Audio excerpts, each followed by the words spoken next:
नमस्कार दोस्तों, स्वागत है आपका प्रयास ऑनलाइन स्टडी ऐप पर। हम लोग हाजिर हैं 20 तारीख को हुए पेपर का सॉल्यूशन लेकर के।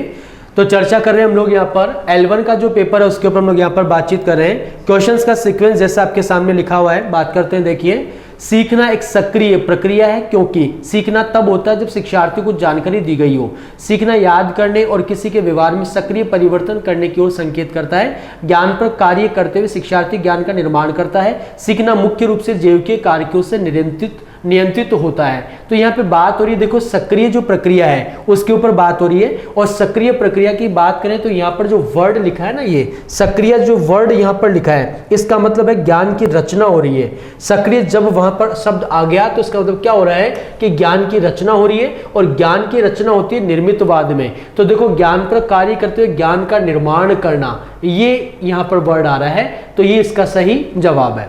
फिर आए किसी शब्द की पुनरावृत्ति कराने वाला कारक। पुनरावृत्ति कराने वाला कारक क्या कहलाएगा? ये प्रबलन यानी कि रिइंफोर्समेंट पुनर्बलन कहलाएगा। अभिक्रमित अधिगम के लिए एक शिक्षण मशीन बनाई गई थी। तो ये शिक्षण मशीन बनाने वाले कौन थे? स्किनर थे। आप लोग जानते हैं अभिक्रमित अनुदेशन 3 तरह का होता है। तो उसमें पहला जो प्रकार था रेखीय अभिक्रमित अनुदेशन, उसके प्रतिपादक कौन थे? स्किनर। निम्नलिखित में से कौन शिक्षण अधिगम का स्तर नहीं है? यानी में से कौन सा शिक्षण अधिगम का स्तर नहीं है? तो देखिए, बोध स्तर का शिक्षण होता है, स्मृति स्तर का शिक्षण होता है, चिंतन स्तर का शिक्षण होता है, और ये विभेदीकरण जो है वो कोई स्तर इसका नहीं होता है। ठीक है। अब देखिए, पेशीय सीखना के नियमों को जान लेने से किस क्षेत्र में श्रेष्ठता प्राप्त व्यक्ति को मदद मिलती है? यानी वो किस क्षेत्र में श्रेष्ठताएं प्राप्त कर सकता है? तो स्पोर्ट्स में वो विशेषताएं प्राप्त कर सकता है। संकेत अधिगम के अंतर्गत सीखा जाता है। तो संकेत अधिगम जो है वो शास्त्रीय अनुबंधन पे आधारित है, और यहाँ पर वर्ड लिखा है पारंपरिक अनुकूलन। ठीक है। विद्यालयों को किसके लिए व्यक्तिगत भिन्नता को पूरा करना चाहिए? तो व्यक्तिगत शिक्षार्थियों के मध्य खाई को कम करने के लिए, शिक्षार्थियों के निष्पादन और योग्यताओं को समान करने के लिए, वह समझने के लिए कि क्यों शिक्षार्थी सीखने के योग्य या अयोग्य है, व्यक्तिगत शिक्षार्थी को विशिष्ट होने की अनुभूति कराने के लिए। तो देखिए, इसका जो जवाब है वो क्या है? वो है कि निष्पादन और योग्यताओं को समान करने के लिए। ठीक है। फिर जब एक शिक्षक ये समझता है कि स्वाभाविक रूप से लड़के गणित में लड़कियों से अच्छे हैं, तो ये दर्शाता है, ये लिंग पक्षपात जो है उसको दर्शाता है। अब देखिए, आगे बात करें, निम्न में से कौन शेष से भिन्न है? यानी 4 में से एक ऐसा है जो अलग है। तो देखिए, TAT में पिक्चर्स होते हैं, क्लाउड पिक्चर टेस्ट में पिक्चर्स होते हैं, ड्राइंग टेस्ट में पिक्चर होती है, लेकिन यहाँ पर पिक्चर नहीं होती है, ये प्रश्नावली है। ठीक है। तो ये इससे अलग हो गया। केटल द्वारा विश्लेषित किए गए व्यक्तित्वशील गुणों की संख्या कितनी है? तो आप जानते हो केटल ने शील गुणों की संख्या कितनी बताई है? 16 बताई है। बहुविधि बुद्धि सिद्धांत के अनुसार सभी प्रकार के पशुओं, खनिजों, पेड़ पौधों, यानी पशुओं, खनिजों, पेड़ पौधों को पहचानने और वर्गीकृत करना, तो ये प्राकृतिक बुद्धि होती है। बुद्धि समावेश करती है अपसारी चिंतन का, अभिसारी चिंतन का, समालोचित चिंतन का और विचारशील चिंतन का। यहां पर बात सिर्फ बुद्धि की हो रही है, तो बुद्धि जो है उसमें अभिसारी चिंतन होगा। ठीक है। अब देखिए, आगे हम बात करें, आगे चर्चा करें अगले प्रश्न पर। तो अगला जो प्रश्न है, निम्नलिखित में से क्या बच्चों के सृजनात्मकता के विकास में सहायक नहीं है? यानी कौन सा ऐसा है जो बच्चों में सृजनात्मकता का विकास नहीं करेगा? तो खेल से क्रिएटिविटी डेवलप होगी, कहानी से भी डेवलपमेंट होगा, निर्माण संबंधी क्रियाओं से भी होगा, लेकिन भाषण से कोई क्रिएटिविटी डेवलप नहीं होगी। तो सीखने का वह मॉडल जो बच्चों की सृजनात्मकता को उत्प्रेरित करता है कहलाएगा। तो क्या कहलाएगा? रचनावादी मॉडल कहलाएगा। वंचित पृष्ठभूमि के शिक्षार्थियों को, ठीक है, वंचित पृष्ठभूमि के शिक्षार्थियों को उन्हें व्यावसायिक शिक्षा दी जानी चाहिए ताकि वे अपने माता पिता के पैसे का अनुकरण कर सके। उन्हें नियमित विद्यालयों में डाला जाना चाहिए तथा सभी विद्यार्थियों के सामाजिक सांस्कृतिक संदर्भ से उन्हें पाठ्यचर्या अपनाने तथा सीखने में मदद करने का प्रयास करना चाहिए। उन्हें किसी प्रकार की शिक्षा नहीं दी जानी चाहिए। उन्हें भिन्न विद्यालयों में शिक्षा ग्रहण करनी चाहिए क्योंकि उनकी संज्ञानात्मक योग्यताएं अन्य शिक्षार्थियों से मेल नहीं करती है। तो देखो, यहाँ पर बात हो रही है वंचित पृष्ठभूमि की, यानी जो डिप्राइव्ड चाइल्ड है उनकी बात हो रही है। और इसके अकॉर्डिंग अगर हम लोग इसका आंसर देखें तो इसका जो आंसर होगा वो क्या होगा कि उन्हें नियमित विद्यालयों में डाला जाना चाहिए ताकि सभी विद्यार्थियों के सामाजिक सांस्कृतिक, ठीक है।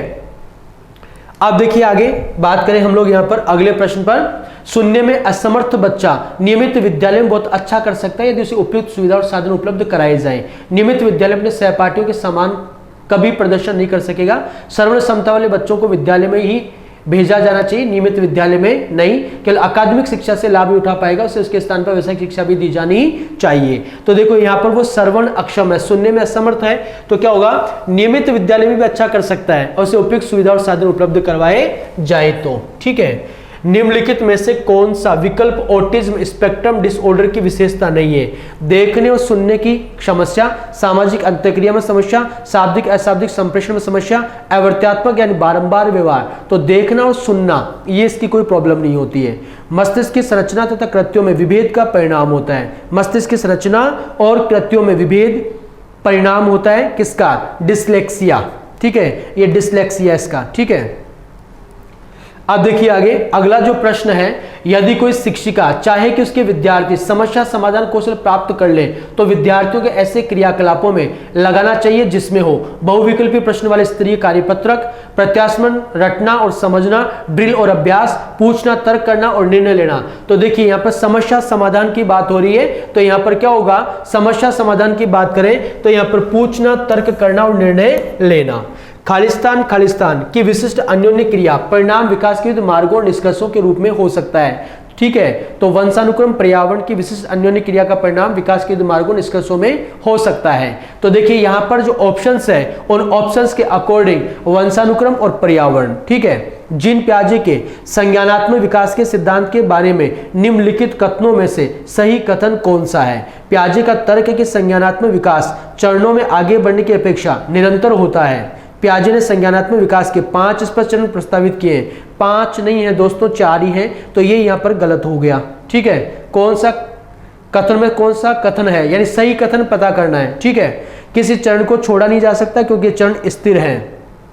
बच्चों के सांस्कृतिक आधार के अनुसार इन चरणों का क्रम बदला जा सकता है। तो देखिए यहाँ पर पूछा सही कथन कौन सा है, यानी बाकी 3 कथन गलत है और एक जो कथन है वो इनमें क्या है, वो इनमें सही है। तो सही जो कथन है वो ये कि किसी भी चरण को छोड़ा नहीं जा सकता है। ठीक है, फिर यहां पर बात करें हम लोग अधिगम में आकलन किसके लिए आवश्यक होता है? अधिगम में जो आकलन है वो किसके लिए आवश्यक होता है? तो आप लोग जानते हैं कि आकलन प्रेरणा के लिए किया जाता है। कोहलबर्ग के अनुसार सही और गलत के प्रश्न के बारे में निर्णय लेने में शामिल चिंतन प्रक्रिया को कहा जाता है। ये किस प्रकार का चिंतन जो है, इस प्रक्रिया को क्या कहा जाता है? तो आप जानते हैं इसको नैतिक तर्कना यानी कि मोरल लॉजिक कहा जाता है। आकलन के बारे में निम्नलिखित कथनों में से कौन सा कथन सही है, यानी कथनों में से कौन सा कथन सही है? तो देखो आकलन से विद्यार्थी को सहायता मिलनी चाहिए कि अपने शक्तियों को देख सके। आकलन तभी सार्थक होता है जब विद्यार्थियों का तुलनात्मक मूल्यांकन भी हो। आकलन केवल स्मरण शक्ति का ही नहीं, बोधन और अनुप्रयोग का भी होना चाहिए। आकलन तब तक उद्देश्यपूर्ण नहीं हो सकता जब तक उससे भय और चिंता का संचार ना हो। तो देखिए यहाँ पर जो स्टेटमेंट्स लिखे हैं उनमें सिर्फ ये जो स्टेटमेंट्स हैं वो सही है, ए और सी जो है वो यहां पर सही है, इसके अलावा और कोई स्टेटमेंट यहां पर सही नहीं है। ठीक है, तो ये इसका जवाब है। अब बात करते हैं हम लोग यहाँ पर आगे, तो शिक्षा का अधिकार अधिनियम 2009 के अनुसार विशेष आवश्यकता वाले बच्चों को पढ़ाना चाहिए। कहाँ पढ़ाना चाहिए? तो घर पर माता पिता देखभाल करने वालों के साथ उन्हें आवश्यक सहायता उपलब्ध कराएं, खास तौर पर उन्हीं के लिए बनाए गए विशेष विद्यालयों में। समावेशी शिक्षा व्यवस्था में इस प्रावधान के साथ क्योंकि व्यक्तित्व आवश्यकताओं की पूर्ति हो सके।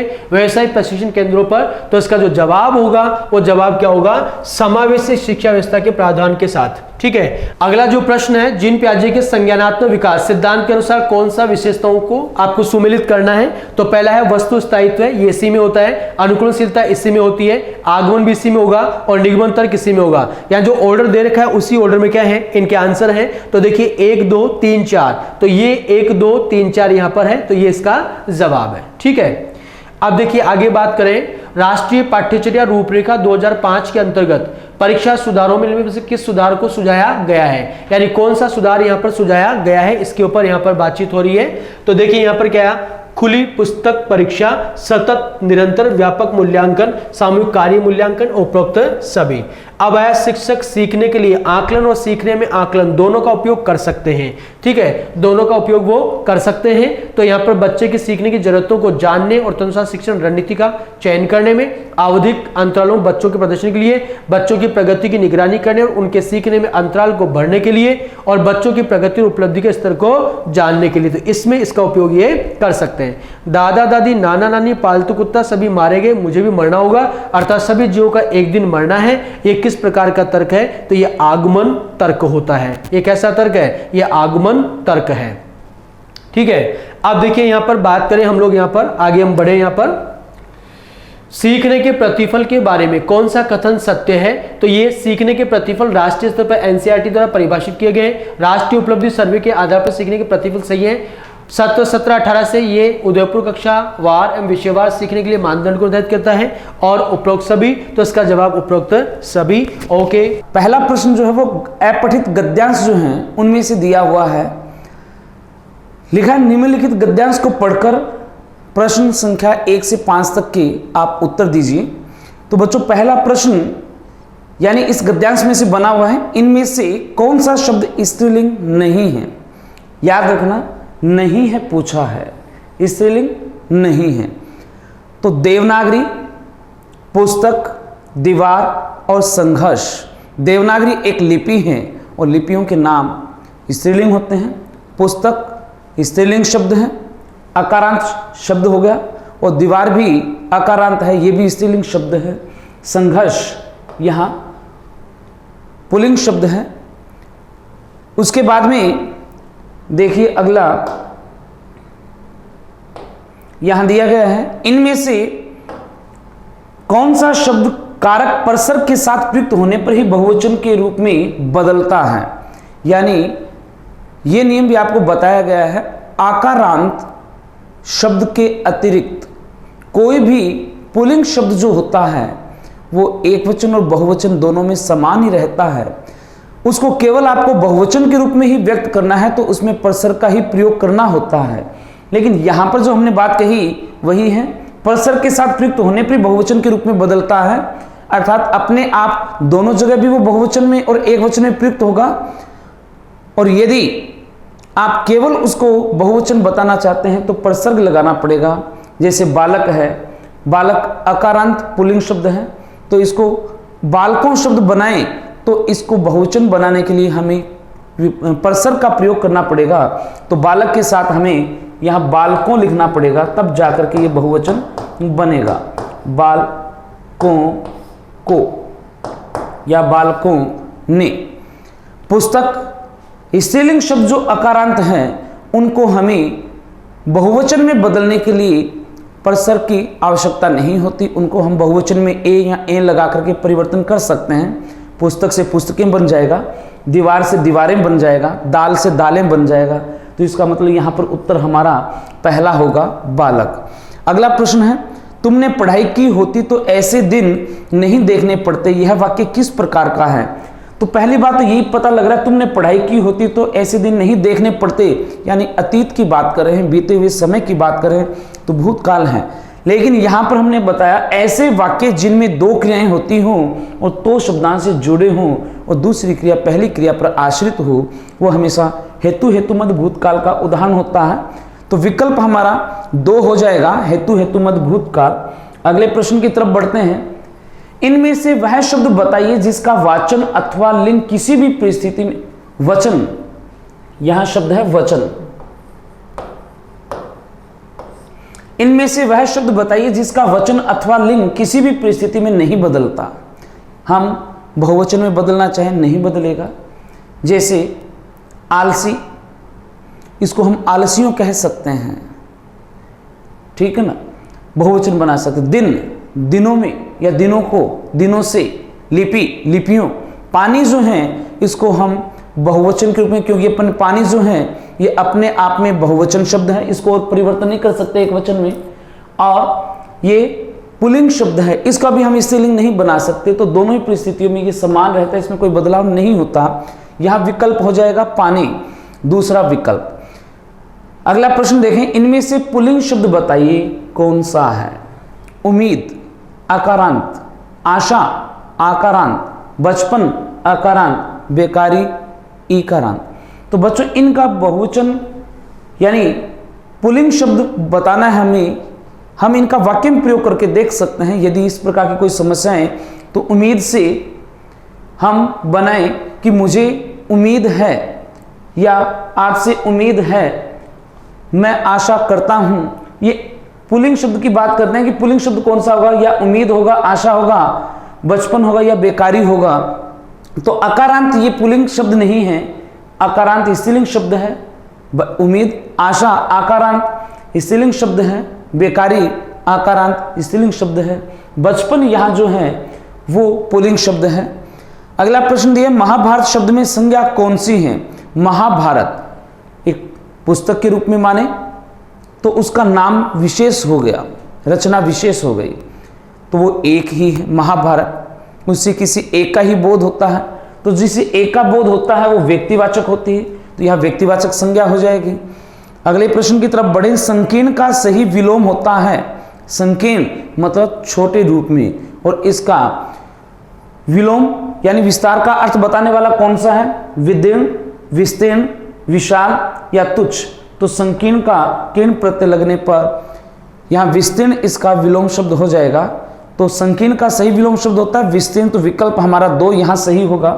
आगे प्रश्न की तरफ बढ़ते हैं। कृशाणु का सही पर्यायवाची होता है। कृशाणु बच्चों अग्नि को कहते हैं, और अग्नि का पर्यायवाची यहाँ पर अनल दिया हुआ है, तो इसका मतलब पहला विकल्प हमारा सही होगा, अनल। कृशाणु, कृशाणु का पर्यायवाची अनल। अगला शब्द दिया है, पयोधी शब्द का संधि विच्छेद होगा। पयोधी ओ दिया है, ओ की मात्रा हमें या तो गुण संधि में नजर आती है या विसर्ग में, तो गुण संधि के आधार पर यहाँ संधि विच्छेद होगा नहीं, तो स्वतः ही पता लग रहा है विसर्ग का होगा। ओ विसर्ग में बदल जाता है, तो पह धन धी तीसरा विकल्प हो जाएगा। निडर में समास है। अगला प्रश्न है हमारा, निडर शब्द जो है उसमें समास बताना है। तो समास में बच्चों जैसे आप लोगों को बताया है कि अव्ययभाव समास जो होता है, अव्ययभाव समास में सदैव या ये कहें प्राय उपसर्ग से जुड़े हुए शब्दों का प्रयोग किया जाता है, और मुख्यतः संस्कृत के उपसर्ग इसमें आते हैं। तो यहां उपसर्ग से जुड़ा हुआ शब्द निडर है, डर में नी उपसर्ग है, तो अव्ययभाव समास में आएगा। तो यहां हमारा विकल्प निडर यानी बिना डर के इसका समास विग्रह हो जाएगा, या डर से रहित इसका समास विग्रह हो जाएगा। दोनों तरीके से कर सकते हैं। पहला विकल्प अव्ययभाव समास इसका उदाहरण है। अगले देखें, यानी उत्तर हो जाएगा अव्ययभाव। अगला प्रश्न दिया है हमारा, संकल्प शब्द में उपसर्ग कौन सा है? तो बच्चों अनुस्वार जो होता है वो सदैव में हल में बदल जाता है, तो यहां पर सम धन कल्प हो जाएगा, और कल्प यहां मूल शब्द है, उपसर्ग हमारा सम, और सम उपसर्ग दूसरे विकल्प में दिया है, तो हमारा उत्तर विकल्प 2 होगा। अगले प्रश्न को देखें, वासुदेव में प्रत्यय कौन सा है? वासुदेव। अब यहां पर बच्चों देखो विकल्प दिया है एव, व, अव या अ। ये बच्चों आपको पहले बताया हुआ है कि वासुदेव शब्द में अ प्रत्यय लगाए, कारण क्या है? यहां ये तदित प्रत्यय है, और तदित प्रत्यय में भी कौन सा भेद है? ये अप्रत्ययवाचक। कौन सा? अप्रत्ययवाचक, मतलब जो संतान या कुल का बोध कराए, संतान, कुल या वंश का बोध कराए, वो कौन सा होता है? अप्रत्ययवाचक तदित प्रत्यय होता है। तो यहां मूल शब्द जो है अपना वसुदेव है, और वसुदेव में हमने अप्रत्यय लगाया, और अप्रत्यय लगाने से वो प्रत्यय शब्द के शुरू में भी परिवर्तन कर देते हैं। तो शुरू में परिवर्तन होता है, ये नियम आप लोगों को बताया हुआ है। अ है या आ है वो आ में बदल जाता है, शब्द के शुरू में ई है या ए आई है वो आई में बदल जाता है, उ ओ औ में बदलता है, री आर में बदलता है। तो यहाँ ए दिया है वो आ में बदल जाएगा, यहाँ वासुदेव बनेगा। उत्तर हमारा हो जाएगा 3 अ। अगले प्रश्न को देखें, क्रिया विशेषण उपवाक्य का उदाहरण क्या है या कौन सा है? मैंने उस स्थान को देखा जहां पर भगत सिंह पैदा हुए थे, उसका मेरी मदद करना मेरे लिए घातक सिद्ध हुआ। तुम बीमार पड़ गए क्योंकि तुम कसरत नहीं करते थे। चौथा विकल्प दिया, रमेश दूध पीकर स्कूल चला गया। बच्चों क्रिया विशेषण यानी जो क्रिया की विशेषता बता रहा हो, वो उपवाक्य जो क्रिया की विशेषता बता रहा हो या प्रधान उपवाक्य की क्रिया की विशेषता बताए। तो यहां पर बताया तुम बीमार पड़ गए, क्यों? क्योंकि तुम कसरत नहीं करते। तो यहां क्योंकि से ये जुड़ा हुआ है, तो इसका मतलब तीसरा विकल्प यहां हो जाएगा, तुम बीमार पड़ गए क्योंकि तुम कसरत नहीं करते थे। चौथा प्रश्न दिया है। अगला प्रश्न देखें, आरंभ में ही संकट आना अर्थ बताने वाला मुहावरा है। 44 नंबर प्रश्न दिया हमारा, आरंभ में ही संकट आना, ये अर्थ बताने वाला मुहावरा कौन सा है? तो बच्चों देखें, पहला विकल्प दिया सिर मुंडाते ही ओले पड़ना, पैरों तले जमीन खिसकना, घड़ों पानी पड़ना, छठी का दूध। तो बच्चों यहां पर विकल्प पहला हो जाएगा, सिर मुंडाते ही ओले पड़ना, मतलब काम शुरू करते ही बाधा आ जाना, आरंभ में ही संकट आना। अगले प्रश्न की तरफ बढ़ते हैं। तुम परीक्षा से पूर्व अधिक पढ़ो, इसमें अव्यय का भेद कौन सा है? अव्यय 4 प्रकार के भेद बताए थे, क्रिया विशेषण, संबंध बोधक, समुच्चय बोधक, विस्मयादि बोधक। तो बच्चों यहां पर पूर्व शब्द जो दिया है, ये पूर्व शब्द परीक्षा से पूर्व और अधिक पढ़ो, यहां पर पढ़ो की विशेषता अधिक के रूप में दे दी है तुरंत पहले। पूर्व तो क्या है, यहां पर संबंध बोधक की बात भी कर सकते हैं, लेकिन यहां पर तुरंत पहले पढ़ने के तुरंत बात दिया है ना, पढ़ो क्रिया है, इसे तुरंत पहले दे दिया है, अधिक तो ये उसकी प्राथमिकता के अंदर आएगा, तो यहां पर हम इसको क्रिया विशेषण का अव्यय मानेंगे।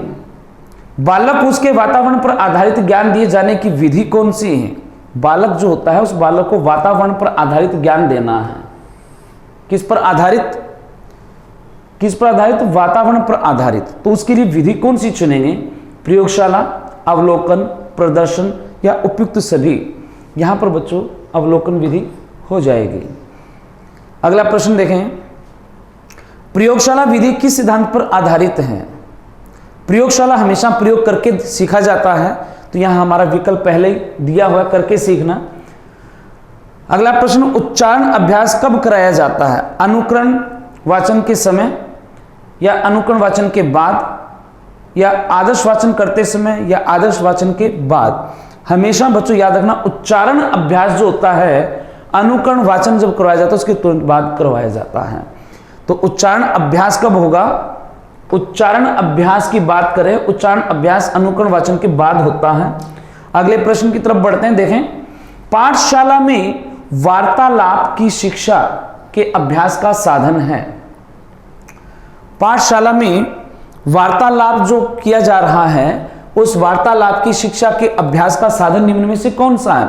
क्या हम चित्रों का प्रयोग करेंगे, कहानी रचना का प्रयोग करेंगे, या वाद विवाद का प्रयोग करेंगे, या उक्त तीनों? तो यहां पर बच्चों तीनों चीजें इसमें शामिल हो जाएगी, तीनों इसमें काम में ली जाती है। अगला प्रश्न है हमारा, कविता शिक्षण का प्रमुख अंग कौन सा है? कविता शिक्षण का प्रमुख अंग, क्या हम कविता की बात करें बच्चों, ध्यान रखना कविता करना है हमें, उस कविता का जो शिक्षण है, कविता शिक्षण, उसका प्रमुख अंग क्या हम भावबोध को मानते हैं, शब्दार्थ को मानते हैं, सरलार्थ माना जाता है, या पठन बोध माना जाता है? बच्चों कविता के अंदर भाव को समझाया जाता है, तो मुख्य रूप से भावबोध यहां पर इसका उत्तर होगा। 51 नंबर प्रश्न है हमारा, भाषा दक्षता विकास किया जा सकता है किस प्रकार से? शुद्ध उच्चारण करके, या लिपि व वर्तनी का सही ज्ञान कराकर, या शब्द रचना का ज्ञान कराकर, या फिर उक्त सभी प्रकार से?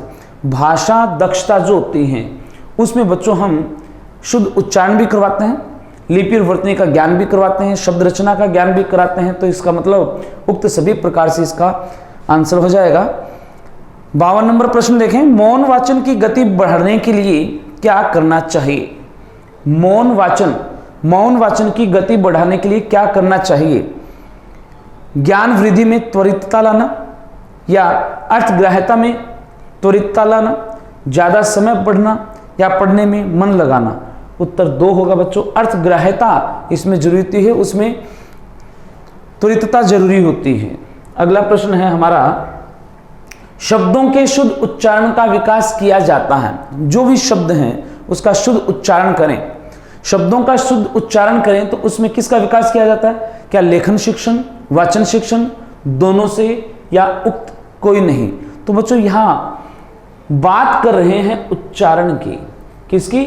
उच्चारण की। तो बच्चों यहां पर वाचन शिक्षण जो होता है इसका आंसर हो जाएगा, तो विकल्प 2 हमारा उत्तर है। अगला प्रश्न दिया है, दृश्य श्रव्य सामग्री की आवश्यकता निम्न में से किस विधि के लिए आवश्यक नहीं है? दृश्य श्रव्य सामग्री, ऑडियो विजुअल जो टीचिंग मेथड होती है, ऑडियो विजुअल टीचिंग मेथड, उसकी आवश्यकता हमें किस विधि के लिए नहीं है?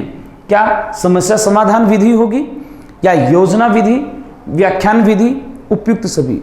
तो बच्चों व्याख्यान विधि में केवल व्याख्या की जाती है, व्याख्या दी जाती है, उसमें ऑडियो विजुअल टीचिंग मेथड की आवश्यकता नहीं होती। तो यहाँ व्याख्यान विधि इसका उत्तर होगा। अगला प्रश्न दिया, मौन वाचन के प्रकार होते हैं 2, 3, 4, 5।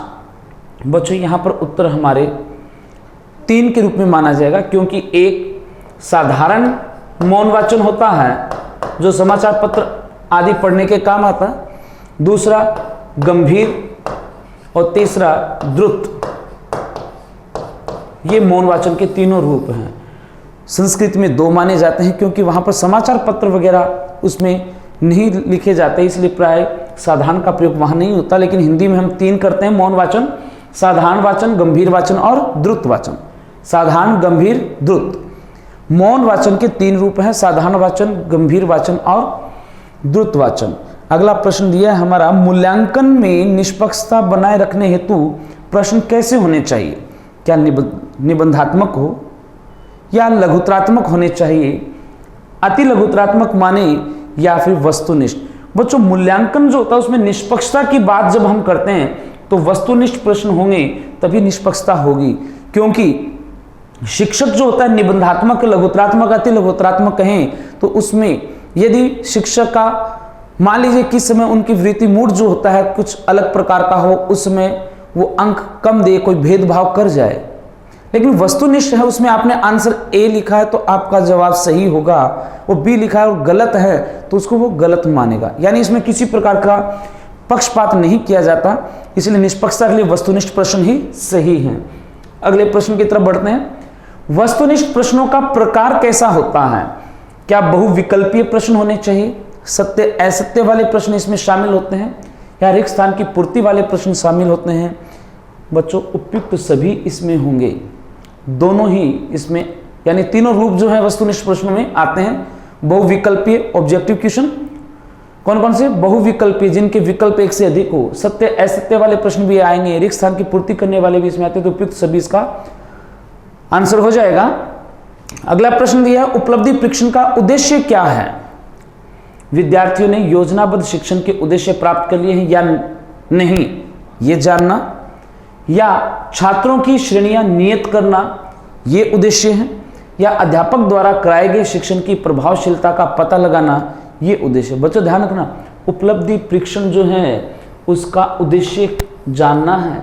उपलब्धि परीक्षण का उद्देश्य विद्यार्थियों ने जो योजनाबद्ध शिक्षण के जो उद्देश्य है उनको प्राप्त किया है या नहीं ये जानना, या छात्रों की श्रेणियों को नियत करना, या अध्यापक ने जो अध्ययन करवाया है वो प्रभावशीलता उसकी कितनी रही ये पता लगाना, ये सभी इसमें शामिल होते हैं। तो उत्तर हो जाएगा 4, उक्त सभी। 59 नंबर प्रश्न है हमारा, सतत एवं समग्र मूल्यांकन में किस कक्षा से बालकों को स्वयं मूल्यांकन की रिपोर्ट कार्ड में शामिल किया जाना चाहिए? स्वयं मूल्यांकन कहाँ? रिपोर्ट कार्ड में। स्वयं मूल्यांकन रिपोर्ट कार्ड में कक्षा 6 से शुरू होता है, तो उत्तर 2 हो जाएगा कक्षा 5 से। 60वां प्रश्न देखें, उपचारात्मक शिक्षण की आवश्यकता होती है किस रूप में? दृष्टि दोष वाले बालकों के लिए, या आदिवासी बालकों के लिए, सृजनशील बालकों के लिए, या कक्षा स्तर के अनुकूल प्रगति न करने वाले बालकों के लिए?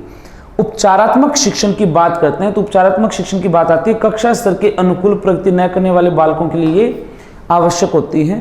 तो बच्चों यहाँ उत्तर होगा हमारा विकल्प 4। पहला जो क्वेश्चन जो आपको डिजाइन किया है वो कंजक्शन इन सेंटेंस 3 इज कि 3 नंबर का जो सेंटेंस अपना, ठीक है, उसमें कंजक्शन कौन सा है? तो देखिए फुल स्टॉप के बाद अक्सर क्या होता है, दूसरा सेंटेंस की शुरुआत हो जाती है, first of all I need work and decent wages of my work. आगे है अर्थ to define happiness not as a sum of pleasure but as unimpeded activity I want. यहाँ से प्रयुक्त हो रहा है ये अपना आई वॉन्ट, ठीक है, work which is hard but interesting, ठीक है। तो यहाँ पे देखो विच है वो भी अपने आप में कंजक्शन है, यानी रिलेटिव प्रोनाउन बोल सकते हैं, ठीक है। बट है वो भी क्या है, एक लिंकिंग डिवाइस है, ठीक है। यहाँ पे देखो विकल्प बंदे रखे, वॉन्ट जो एक वर्ब है, वॉन्ट क्या अपने पास यहाँ पे एक वर्ब दी हुई है, वर्ब है, ठीक है। हार्ड है वो क्या होता है, एक एडजेक्टिव अथवा एडवर्ब के रूप में प्रयुक्त होता है। वॉन्ट है वो भी वर्ब है। इंटरेस्टिंग क्या होता है, एक एडजेक्टिव होता है। तो अप्रोप्रिएट आपका आंसर कौन सा होगा, बट होगा। चूज द अप्रोप्रिएट वर्ब, इसमें अप्रोप्रिएट वर्ब चूज करनी है, ठीक है। 62 का क्वेश्चन देखिए कहां दे रखा है, 62 ये दे रखा है आई, और आगे दे रखा है exceptionally lucky because I choose my own work. मतलब एक पार्ट है वो प्रेजेंट फॉर्म में, तो फिर नो डाउट फिर दूसरा पार्ट है वो भी किस में चलेगा, प्रेजेंट फॉर्म में तो चलेगा ना। दूसरा पार्ट है वो किस में चलेगा, प्रेजेंट फॉर्म के रूप में चलेगा। तो यहाँ पे अप्रोप्रिएट जो आंसर होगा वो क्या होगा, आई के अकॉर्डिंग हम किसका प्रयोग कर देंगे, एम का प्रयोग कर देंगे, ठीक है। 63 का जो क्वेश्चन उसमें क्या दे रखा है कि आपको क्या भरनी है, अप्रोप्रिएट ऑक्सिलरी वर्ब भरनी है, अप्रोप्रिएट मॉडल ऑक्सिलरी वर्ब भरनी है। तो 63 जो आपको वहां मेंशन किया हुआ है, 63 वाला जो पार्ट अपना, ठीक है, ये आ गया। Because I choose my own work, ठीक है, क्योंकि मैं मेरा खुद का कार्य जो था उसको अपन चूज कर सकता हूं, ठीक है। चूज माई अवन वर्क, पीछे अपने एम का प्रयोग किया था, प्रेजेंट फॉर्म हो गई। तो यहाँ पे अप्रोप्रिएट आंसर देखें तो किसका प्रयोग कर देंगे अपन, कैन का प्रयोग कर देंगे, ठीक है जी। आगे अपन देखें, क्योंकि एबिलिटी है, एबिलिटी तो कैपेसिटी के सेंस में हम किसका प्रयोग करते हैं जी। आगे देखो, how many connective are there in sentence 3। Sentence 3 जो पार्ट है, तीसरा जो सेंटेंस अपना, उसमें लिंकिंग डिवाइस है, पर कनेक्टिव की टोटल संख्या पूछ रहा है। तो सेंटेंस तीसरा कौन सा गया, यहां से शुरू हो गया, जिसमें विच है वो भी क्या है, एक लिंकिंग डिवाइस है, बट है वो भी एक लिंकिंग डिवाइस है, दोनों आ गए ना। तो इसमें अप्रोप्रिएट आपका आंसर होगा वो क्या होगा, 2 होगा, ठीक है, 2 कंजक्शन इसमें, ठीक है। आगे देखो, session of sweet silence thought is an example of से। यहाँ पे देखो से की आवृत्ति हो रही है। तो एक अथवा दो से अधिक बार किसी वाक्य में अगर कॉन्सोनेंट साउंड जो होता है उसका रिपीटेशन जो होता है उसको अपन क्या बोलते हैं, एलिट्रेशन बोलते हैं। तो यहाँ पे आपका अप्रोप्रिएट आंसर कौन सा होगा, एलिट्रेशन होगा। The rhyme scheme in the poem is in extract first. पहली जो 4 पंक्तियां हैं, पहला जो एक्सट्रैक्ट अपना, ठीक है, उसकी राइम स्कीम पूछ रहा है कि उसकी राइम स्कीम क्या होगी, ठीक है। तो देखिए यहाँ पे इसकी राइम स्कीम क्या होगी ये जानना अपन को, ठीक है। तो क्या है, पहला जो पार्ट उसमें क्या दे रखा है, थोट दे रखा है, ओट वाला पार्ट आ गया ना, ठीक है। ओट की साउंड आ रही है तो इसको अपन ए से मार्क करेंगे। आस्ट दे रखा है तो इसके लिए पार्ट बी आ गया, ठीक है। उसके बाद में सोट दे रखा है तो उसको सोट थोट ये क्या हो गया, ए आ गया। और एक दे रखा है वेस्ट, इसके लिए क्या करोगे, बी। देखो यहाँ पे वेस्ट नहीं होते, वेस्ट होता है, ये पास्ट होता है, लेकिन फिर भी क्या होता है, राइम स्कीम को प्रॉपर वे में मिलाने के लिए कुछ शब्दों को अपन अशुद्ध तरीके से हल्का फुल्का बोल सकते हैं। किसके लिए, राइम स्कीम को मिलाने के लिए। जैसे ब्यूटीफुल होता है, लेकिन राइम स्कीम मिलाने के लिए अपन ब्यूटीफुल भी अपन बोल सकते हैं। तो यहाँ पे इसका अप्रोप्रिएट जो आंसर होगा वो कौन सा होगा, ए बी। और जो कौन से ऑप्शन में दे रखा है, ए बी 2 नंबर ऑप्शन में दे रखा है, यही आपका अप्रोप्रिएट आंसर होगा। नेक्स्ट क्वेश्चन देखिए, pick out the correct example of metaphor. Metaphor जो है उसका सही जो एग्जाम्पल है वो आपको क्या करना है, चूज करना है। ये कौन सा पार्ट है, उसमें मेटाफर जो है उसका सही आंसर है, ठीक है जी।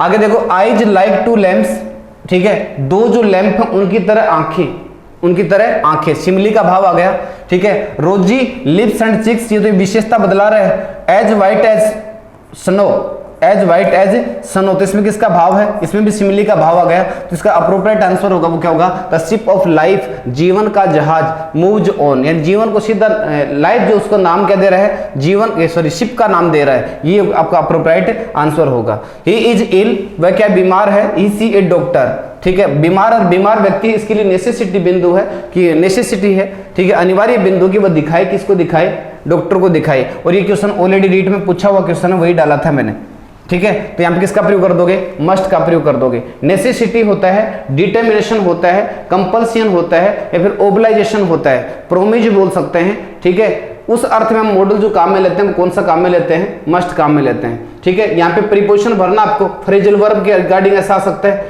एंग्री के साथ अपन किसका प्रयोग करते हैं, एट का प्रयोग भी करते हैं, और एंग्री के साथ हम किसका प्रयोग करते हैं, विद का प्रयोग भी करते हैं। एंग्री एट आता वो क्या होता है, कोई भी बात होती है उस पर नाराजगी हो, कोई भी कार्य योजना होती है उस पर नाराजगी होती है, तो हम एट का प्रयोग करते हैं। और नाराजगी जब किसी व्यक्ति से हो तो फिर किसका प्रयोग करेंगे, विद का। तो आगे मी क्या है, व्यक्ति को इंडिकेट कर रहा, तो फिर यहाँ पे आपका अप्रोप्रिएट आंसर कौन सा होगा, विद होगा। इलिजी क्या है, ठीक है, इलिजी क्या है, praise of A political leader, कोई भी राजनीतिक नेता होता है उसकी प्रशंसा होती है।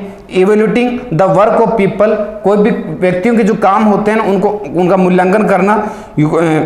यूलोगाइजिंग द बर्थ ऑफ चाइल्ड, ऐसा कुछ नहीं है। लेमेंटल सॉन्ग होता है, मॉर्निंग सॉन्ग होता है, सॉन्ग ऑफ लेमेंटेशन बोल सकते हैं, फंडल सॉन्ग बोल सकते हैं, जो गाया जाता है किसके ऊपर, at the death of dearest one, कोई अपना प्रिय होता है, बहुत ज्यादा करीब होता है, उसकी मृत्यु के ऊपर जो दुख भरा जो गीत गाया जाता है, उस गीत को हम क्या बोलते हैं, इलिजी बोलते हैं। तो lamenting the death of a dear one, ये क्या होगा आपका आंसर होगा। नेक्स्ट क्वेश्चन वो देखिए, the subject matter of sonnet. तो दोस्तों सोनेट जो होता है ना उसका सब्जेक्ट मैटर क्या होता है, लव होता है। और अगर ये पूछ ले कि इलिजी जो होता है ना उसका सब्जेक्ट मैटर या फिर उसकी जो थीम होती है वो क्या होती है, तो उसकी थीम जो होती है इलिजी की वो तो क्या होती है, सीरियस होती है। इलिजी की थीम तो क्या होगी, सीरियस होगी। और सोनेट का सब्जेक्ट मैटर होता है, फिर थीम होती है वो क्या होती है, लव होती है। ड्रामा पोएट्री से भिन्न पड़ता है, इट हैज मेटाफर, किसमें क्या होता है, मेटाफर होता है, नहीं होता सब, ठीक है। इट हैज एक्शन, इसमें क्या होता है, कार्य होता है। इसकी राइम स्कीम नहीं होती क्योंकि प्रोज का भाग आता है। तो it is always richer in stanza, ऐसा कुछ नहीं होता। ड्रामा जो होता है वो क्या होता है, उसमें एक्शन होता है, क्या होता है, एक्शन। ड्रामा क्या होता है, ड्रामा एक ऐसी इकाई है, ऐसी यूनिट है, ऐसी लिटरेरी टर्म है that is performed by the actors on the stage, ठीक है, बिफोर द ऑडियंस, ठीक है। मतलब स्टेज के ऊपर पात्रों के माध्यम से दर्शक गण होते हैं, फिर श्रोता गण होते हैं, उनके सामने इसको क्या करते हैं, प्रस्तुत करते हैं। ड्रामाटिस्ट बोलता है वो हमेशा अपने पात्रों के माध्यम से ही बोलता है, ठीक है। डिप्थोंग क्या होते हैं, प्योर वोवेल साउंड, दो वोवेल साउंड आ गई प्योर, जैसे मैंने बोल दिया ई आ गया ए, तो इसको अपन डिप्थोंग थोड़ी बोल सकते हैं, नहीं बोल सकते। Pure consonant sound, consonant sound नहीं होता। सेमी वोवेल साउंड में तो एक तो ये आता है, ठीक है, और एक क्या आता है, वे आता है, ऐसा कुछ भी नहीं होता। तो combination of two pure vowels, दो प्योर वोवेल्स होते हैं उनका जो कॉम्बिनेशन होता है उसको अपन क्या बोलते हैं, डिप्थोंग बोलते हैं, ठीक है। ऐसा कौन सा वर्ड है जिसमें बड़ी ई की मात्रा नहीं है, ये किसका सिंबल है, ई, जो क्या हो, बड़ी हो, ठीक है। तो यहाँ पे देखो वीक क्या है, वीक, और वीक का फोनेटिक ट्रांसक्रिप्शन इस तरीके से बनेगा, ये क्या हो गया अपना, वीक आ गया। उसके बाद में क्या दे रखा है, बीन दे रखा है, तो बीन का फोनेटिक ट्रांसक्रिप्शन इस तरीके से आ गया, क्या अपना, बीन आ गया। वैसे क्या दे रखा है, डीप, और डीप का फोनेटिक ट्रांसक्रिप्शन इस तरीके से आ गया, डीप। और ये क्या होता है, प्रेटी होता है, प्रेटी, ऐसे आ गया। तो इसमें एक ही मात्रा है, ठीक है, साउंड किसकी है, एक ही, तो ये क्या होगा आपका आंसर होगा। इसमें बड़ी ई की ध्वनि नहीं आ रही, यही अप्रोप्रिएट आंसर है। नेक्स्ट क्वेश्चन देखिए, pick out the incorrect transcription, गलत जो ट्रांसक्रिप्शन है वो कौन सा है, ये देखना अपन को, ठीक है। तो दे रखा है क्या, एक पार्ट है जिसमें दे दिया POOL पूल, तो पूल जो होता है ना उसमें ऊ बढ़ाता है, फूल होता है, ये फुल नहीं होता, ऊ बढ़ाएगा, ठीक है। टुल नहीं होता, टूल होता है, ऊ क्या आएगा, बड़ा। और ये फूट नहीं होता, क्या होता है, फुट होता है, इसमें ऊ क्या आएगा, छोटा आएगा। इसका ट्रांसक्रिप्शन इस तरीके से बनेगा, ठीक है, फुट, ऐसे होगा। यही आपका अप्रोप्रिएट आंसर है। फ्रिकेटिव की संख्या कितनी होती है, 9 होती है, ठीक है। फव थद सज सज है, फे वे थे दे से जय से जय है, इस प्रकार से 9 होते हैं, वो क्या होते हैं, फ्रिकेटिव होते हैं। जो रीड 2016 में पूछा हुआ है। Correct transcription of thick, thick का सही उच्चारण क्या होता है, तो थिक को अपन हिंदी में ऐसे लिखते हैं। अब इसकी मात्रा तोड़ लीजिए, थे प्लस ई क्या है, छोटी रुक है, थे का सिंबल थीटा, ठीक है, ई क्या हो गया, ये आ गया, और कै का सिंबल ये, थिक। देखिए कौन से ऑप्शन में है, ठीक, ऐसा कौन से ऑप्शन में, 1 नंबर में, ये आपका अप्रोप्रिएट आंसर होगा। कैबिन जो है उसका फोनेटिक ट्रांसक्रिप्शन कैसे होता है, कैबिन को अपन हिंदी में ऐसे लिखते हैं, कैबिन, केबिन नहीं होते, क्या होता है, कैबिन होता है। कै का सिंबल के, उसके बाद में देखो इसको मात्रा तोड़ो, ए बै और ई क्या है, छोटी, और उसके बाद में फिर क्या आ जाएगा, न आ जाएगा। कै का सिंबल के आ गया, एक के ऊपर मात्रा लगी तो ये क्या है, उल्टी ई और सुल्टी, इस प्रकार का सिंबल आएगा। उसके बाद में बै का सिंबल ये आ गया, ई का सिंबल ये, और ये कैबिन। देखो कौन से ऑप्शन में दे रखा है ऐसा, कैबिन, ऐसे कौन से ऑप्शन में दिया हुआ है, चूज करो, देखा कैबिन वाला, ठीक है। ये पार्ट आ गया ना, ये क्या होगा आपका आंसर होगा, कैबिन, ठीक है जी। इसका अप्रोप्रिएट सेम इस प्रकार से बनेगा। हो सकता है यहाँ पे पेपर में और यहाँ पे स्लाइड में ऑप्शन आगे पीछे कर रखे हो, कुछ गलती हो तो आप देख लेना ये कौन से ऑप्शन में है, वही आपका अप्रोप्रिएट आंसर होगा। नेक्स्ट क्वेश्चन वो देखिए, evolution does not ascertain, evolution जो वो क्या नहीं करता, निश्चित नहीं करता, सुनिश्चित नहीं करता the educational standard of the institute, की जो कोई भी संस्थान वगैरह जो होती है ना उसकी एजुकेशनल इंस्टीट्यूट है ठीक है, यानी एजुकेशनल इंस्टीट्यूट जो है उसका स्टैंडर्ड क्या है, इस चीज़ को सुनिश्चित नहीं करता। The administrative standard of institute, the teaching standard of the institute, the efficiency of the teacher of the institute. तो एडमिनिस्ट्रेटिव स्टैंडर्ड है वो क्या होगा, इससे थोड़ा सा दूर होगा। बाकी सब चीज़ें उनको सुनिश्चित करने का काम कौन करता है, इवोल्यूशन करता है। Which of the following is not part of traditional classroom. Traditional classroom जो है ना, पुराने परंपरागत तरीके से कक्षाएं हुआ करती थी, उसका भाग कौन सा नहीं है। चौक एंड डस्टर वगैरह जब चला करते थे, ठीक है, तो चौक आ गया, ठीक है, टेक्स्ट बुक किताब बिल्कुल होती थी, ब्लैक बोर्ड भी होता था। तो कंप्यूटर नेटवर्क पुरानी जो कक्षाएं थी उनमें नहीं होता था। To motivate and create interest children, Harold Palmer does not suggest. बच्चा जो है उसको मोटिवेट करने के लिए या फिर बच्चा जो उसमें इंटरेस्ट क्रिएट करने के लिए हैरोल्ड पामर है वो किस चीज का सुझाव नहीं देता, कंपटीशन, ठीक है, एक दर रखा गेम लाइक एक्सरसाइजेज, एक दर रखा रिपीटेशन, एक दर रखा मिनिमम ऑफ कंफ्यूजन। ठीक है, एक तो क्या कह रहे थे, हैरोल्ड पामर बोलता है कंपटीशन मत करवाओ बच्चों के लिए, ठीक है, एक दे रखा है गेम लाइक एक्सरसाइज, यानी वो गेम करवाओ किसकी तरह, एक्सरसाइज की तरह, ठीक है, कंपटीशन करवाओ, ये चीज सजेस्ट करता है। ठीक है, मतलब ये पूछ रहा है डज नॉट सजेस्ट, किस चीज को वो सुझाव या कौन सी चीज का सुझाव इनमें से नहीं देता, तो ये तो कह रहा है कंपटीशन, बच्चों में आपस में प्रतिस्पर्धा करवाओ। ठीक है, दूसरा कह रहा है कि गेम लाइक एक्सरसाइज, प्रैक्टिस के तौर पे आप क्या करवाएं, गेम करवाएं। मिनिमम ऑफ कंफ्यूजन, बच्चों के जो कंफ्यूजन उनको आप कम करें और एक आवर्ती करें बार बार, रिपीटेशन। तो ये क्या हो जाएगा, आपका आंसर हो जाएगा। इस चीज को वो सुझाव नहीं देता कि बार बार कोई भी चीजें होती है, सब्जेक्ट मैटर होता है, उसको बार बार आप क्या करें, रिपीट करें। Error correction does not require, error correction जो है उसमें क्या है, जरूरत नहीं होती। To attend to error in a sensitive way, एक दर का to embarrass the learner thought correction. ठीक है, एक दर का अपने पास यहाँ पे embarrass the learner through correction to develop a task where student can use language। ये भाई टास्क भी करना पड़ेगा एरर में, ठीक है, और उसी प्रकार से अनेक प्रकार के ग्रामेटिकल जो एग्जाम्पल होते हैं मॉडल के रूप में उनको भी चूज करना पड़ेगा। ठीक है, to attend to error in a sensitive way, error वगैरह जो होते हैं उनको भी देखना पड़ेगा। सही आंसर क्या होगा, ये बिंदु होगा, इसकी जरूरत इसमें नहीं होती। ठीक है, which of the following skill will not be strengthened by using text book as material for teaching. ठीक है, कौन सा स्किल है, which one of the following skill will not be strengthen. ठीक है, ऐसा कौन सा स्किल है जो अक्सर क्या नहीं देगा, ताकत नहीं देगा। ठीक है, किसको, by using text book as material for teaching, किताब जो है उनका यूज अपन करते हैं उनके रूप में, तो किताब में अच्छी राइटिंग होनी चाहिए, कॉम्प्रिहेंशन भी स्किल ठीक होना चाहिए। ठीक है, ग्रामर की स्किल है वो भी ठीक होना चाहिए। ठीक है, लिखने यानी किताब से रिलेटेड अपन देखें, ठीक है, टेक्स्ट बुक से रिलेटेड कम्युनिकेशन स्किल नहीं आता, सिंपल सी बात है बिल्कुल। One should not learn English, एक व्यक्ति जो है उसको अंग्रेजी नहीं सीखनी चाहिए। क्यों नहीं सीखनी चाहिए, it is the language of knowledge, ये ज्ञान वाली भाषा है। ठीक है, एरर्स एंड डिसऑर्डर्स वाला या डिफिकल्टीज ऑफ लैंग्वेज इसके रिगार्डिंग क्वेश्चन है। ठीक है, it is window of the world, window of the world का मतलब क्या है कि ऐसी खिड़की जिसमें खड़ा होकर अपन पूरा संसार देख सकते हैं, अर्थात आप अंग्रेजी जानते हो तो विश्व में कहीं भी भ्रमण कर सकते हो। अगला है, it is the language of British rulers, ये अंग्रेजी शासकों की भाषा है। It is the language of liberal modern thinking, ठीक है, मतलब लिबरल है और एक मॉडर्न थिंकिंग आधुनिक विचारधारा वाली भाषा है, अंग्रेजों की भाषा है। इस वजह से हमें अंग्रेजी नहीं सीखनी चाहिए। कारण, क्योंकि भारत में अपन देखें तो अंग्रेजों का इतिहास है वो सराहनीय नहीं रहा, बड़ा दयनीय रहा है। ठीक है, हम अंग्रेजी से नफरत अपन करते हैं, वो किस वजह से करते हैं, क्योंकि ये अंग्रेजों की भाषा है। ठीक है, और अंग्रेजों ने भारत के ऊपर राज किया था, किस प्रकार से भारतीयों के ऊपर अत्याचार किए, ठीक है, उनके बारे में अपन भली बातें अवगत हैं, जानते हैं उनके बारे में। इस वजह से हमें अंग्रेजी नहीं पढ़नी चाहिए। यहाँ पे सिर्फ और सिर्फ आपको अपना कॉमन सेंस काम में लेना था। ठीक है जी, नेक्स्ट क्वेश्चन देखिए, the student take all subject in English medium.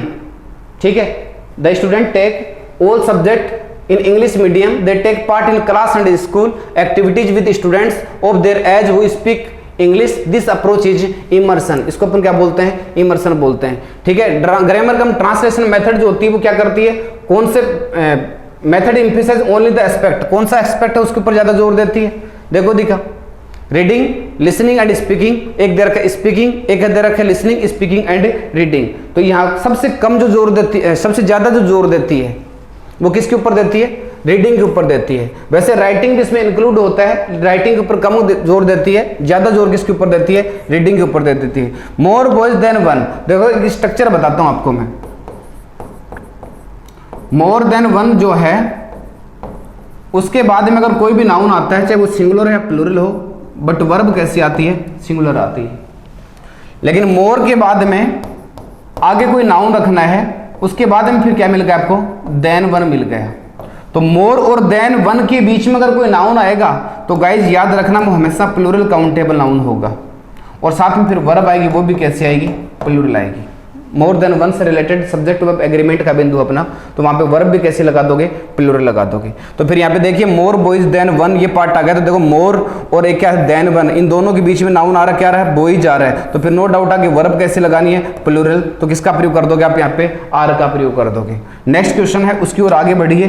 Next question कौन सा अपना, to teach English language a natural environment can be provided. अंग्रेजी जो है शिक्षण के रूप में अपन देखें तो एक नेचुरल, एक वास्तविक जो वातावरण है वो क्रिएट हो सकता है। बच्चों को के सामने आप क्या करोगे, अंग्रेजी में बातचीत करोगे। दूसरा, बच्चों का प्रोत्साहित करोगे कि किसी भी जगह, चाहे वो स्कूल हो, प्लेग्राउंड हो, कम्युनिकेशन हॉल हो, कॉन्फ्रेंस हॉल हो, ठीक है, या फिर लाइब्रेरी हो, ठीक है, प्रेयर असेंबली हो, प्रत्येक जगह बच्चा बोले, वो क्या बोले, अंग्रेजी बोले। तीसरी बात क्या है, एक टीचर होने के नाते इंग्लिश में आप नेचुरल एनवायरनमेंट क्रिएट आप करोगे तो आपके लिए जरूरी है कि आप क्या करें, ग्रुप डिस्कशन वगैरह जो उनका क्या करें, अरेंजमेंट करें। तो इसमें देखो क्या क्या क्या बोल रहा है, by talking to the student in English in the class and in the playground. आप बच्चों से बातचीत करोगे, ठीक है, क्लास में भी करोगे तो प्लेग्राउंड में भी करोगे। दूसरा है by translating mother tongue structures into English, मातृभाषा के जो भी स्ट्रक्चर्स होते हैं उनको आप इंग्लिश में ट्रांसलेट करोगे, ठीक है। और तीसरा बाय वॉचिंग इंग्लिश मूवीज या इंग्लिश फिल्म्स, अंग्रेजी की जो फिल्म देखकर आप क्या कर सकते हो, नेचुरल एनवायरनमेंट क्रिएट कर सकते हो, ठीक है जी। सबसे कारगर जो बिंदु होगा वो कौन सा होगा, पहला होगा by talking to students in English in the class and in the playground. चाहे वो खेल का मैदान हो या फिर कक्षा हो, उसमें आप क्या करोगे, बच्चों से बातचीत करोगे, किस में करोगे, इंग्लिश में करोगे। Language material should be selected, language material जो है उसका चुनाव होना चाहिए। देखो शिक्षण होता है, ठीक है, या फिर क्वेश्चन का आकार होता है, या फिर मूल्यांकन होता है, या फिर भाषा संबंधी जो भी मटेरियल होता है उसका अपन चुनाव करते हैं, वो हमेशा होता है according to the level of the learner. किसके अकॉर्डिंग होना चाहिए, इंस्टीट्यूट का लेवल क्या है, ठीक है, क्लास का लेवल क्या है, ठीक है, ये मैटर नहीं करता, इंस्टीट्यूट का लेवल मैटर नहीं करता, स्टूडेंट का मैटर जो होता है वो क्या करता है, मैटर करता है, ठीक है। तो एक तो दे रखा है standard of educational institute, educational institute के अनुसार किसी विषय वस्तु का क्या करोगे, चुनाव करोगे। दूसरा दे रखा है according to the economic and social standard of the students, बच्चे की जो आर्थिक और सामाजिक जो स्तर होता है उसके अकॉर्डिंग आप क्या करोगे, विषय वस्तु का चुनाव करोगे। तीसरा है according to age, mental ability and the standard of the class of the learners, ठीक है, क्लास ऑफ द लर्नर, ठीक है जी। और एक दे रखा है according to the economic standard of the child's family. तो यहाँ पे क्या हो जाएगा, इसमें सही अप्रोप्राइट क्या होगा, 3 नंबर होगा कि बच्चे की एज क्या है, बच्चे की मेंटल एबिलिटी क्या है, क्योंकि आईक्यू पर डिसाइड करते हैं, वो 2 चीजों पे डिपेंड करता है कि एक बच्चे की एज क्या है और एक बच्चे की मेंटल एबिलिटी क्या है, ठीक है। लिखते हैं ना आईक्यू, इंटेलिजेंस क्वोटिएंट बुद्धि लब्धि इज इक्वल टू, ठीक है, MA, ठीक है, अपॉन CA, ठीक है, इंटू 100। उसी के अकॉर्डिंग अपन क्या करते हैं, आईक्यू डिसाइड करते हैं।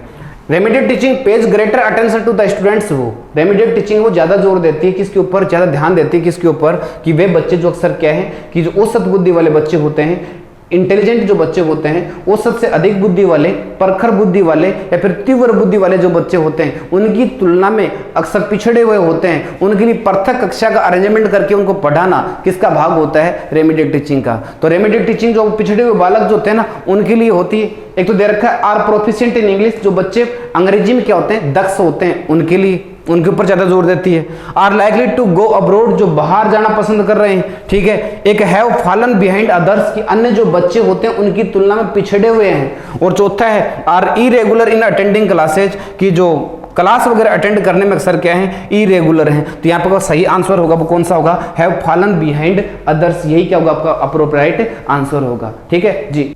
एकदा सघने वने सप्तऋषय गच्छन्ते स्म है, एकदा एक बार सघने वने गहरे वन में होकर सप्तऋषि गच्छन्ते स्म जा रहे थे। तेषाम कर्णपथे भयंकर ध्वनि पतित है, उनके कानों में भयंकर ध्वनि सुनाई दी। भो ऋषय है, अरे ऋषियों तिष्ठन्तु, ठहरिए, युष्माकम समीपे, तुम्हारे पास में, विद्यमानानि, जो विद्यमान हैं, रुद्राक्ष, मंडल, वस्त्र आदि, भूतले अत्र स्थापयन्तु, भूमि पर यहीं रख दो। एतेषु मम अधिकार है न युष्माकम, एतेषु इन पर मम अधिकार है, मेरा अधिकार है, न युष्माकम तुम्हारा नहीं। भो त्वम कहे, अरे तुम कौन हो। इति ऋषय पृच्छन्, ऋषियों ने ऐसा पूछा। किम यूयम ने जानी थे, क्या तुम नहीं जानते हो। अहम रत्नाकर नाम धेयो ख्यात नाम दस्यु वन अस्मिन् मम भय कारणेन ने को अपि प्रविष्टो मुत्सहते इति अवदत रत्नाकर है। ऋषियों ने पूछा तुम कौन हो। तब रत्नाकर कहता है कि क्या तुम नहीं जानते। अहम रत्नाकर नाम धेयो ख्यात नाम दस्यु, मैं रत्नाकर नाम का विश्व प्रसिद्ध दस्यु हूँ। वने अस्मिन, इस वन में, मम भय कारणेन, मेरे भय कारण से, न को अपि प्रविष्टो मुत्सहते, कोई भी प्रवेश करने का उत्साहस नहीं करता। इति अवदत रत्नाकर है, रत्नाकर ऐसा बोला। ऋषय अवदन, ऋषियों ने कहा या ऋषियों ने बोला कि वत्स की पुत्र, केशाम करते स्वे ने पापाचरणम करोसी, केशाम करते किसके लिए, स्वे जीवने, अपने जीवन में, पापाचरणम करोसी, पाप रूपी आचरण करते हो। आप किसके लिए ये पाप का कार्य कर रहे हो। रत्नाकर अवदत, रत्नाकर बोला, अहम मम कुटुंब पालनाय पोषणाय च इदम करोमि, मैं मेरे कुटुंब का पालन और पोषण करने के लिए ये कर रहा हूँ। भगवान, आप ये शाम करते जिसके लिए, इदम आचरति तान प्रच्छ, तो ऋषियों ने कहा कि आप ये शाम करते जिनके लिए, इदम आचरति ये आचरण कर रहे हो, तान प्रच्छ उनको तो पूछो। किम ते अपि अस्मिन पाप कर्मणि भाग भूता भविष्यन्ति, किम क्या ते वे अपि, क्या वे भी, अस्मिन पाप कर्मणि, इस पाप कर्म में, भाग भूता भविष्यन्ति, भागीदार हैं। रत्नाकर गृहम गत्वा पत्नी पुत्रादि ने पृच्छत, रत्नाकर घर जाता है और पत्नी और पुत्रों को पूछता है। यह पाप कर्म करिष्यति तस्य फलम अपि सह एव प्राप्स्यति, जो पाप कर्म करेगा तस्य फलम अपि, उसका फल भी वही, सह एव प्राप्स्यति, वही प्राप्त करेगा। उन्होंने ऐसा जवाब दिया। वयम ने, हम नहीं, हम सब नहीं। कुटुंब जन अवदन, कुटुंब लोगों ने, कुटुंब के लोगों ने अवदन ऐसा बोला। इदम श्रुत्वा रत्नाकर स्तब्ध अभवत, इदम श्रुत्वा इस प्रकार से सुनकर के रत्नाकर स्तब्ध अभवत, रत्नाकर स्तब्ध रह गया। तस्य हृदय महापीड़ा जाता, उसके हृदय में महान पीड़ा उत्पन्न हुई। आगत्य ऋषि नाम चरणेषु नमत, और आगत्य आकर के ऋषि नाम चरणेषु, ऋषियों के चरणों में नमत, नमस्कार किया, प्रणाम किया, झुक गया।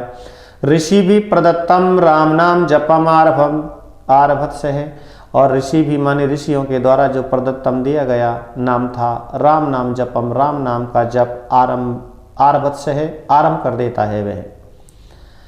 पहला प्रश्न बनता है कि सप्तऋषय इत्यस्य समास विग्रह भविष्यति। सप्तऋषि यानी कि यहाँ पर सप्तऋषय है, ये जो है सप्तऋषि, इसमें कौन सा समास होगा।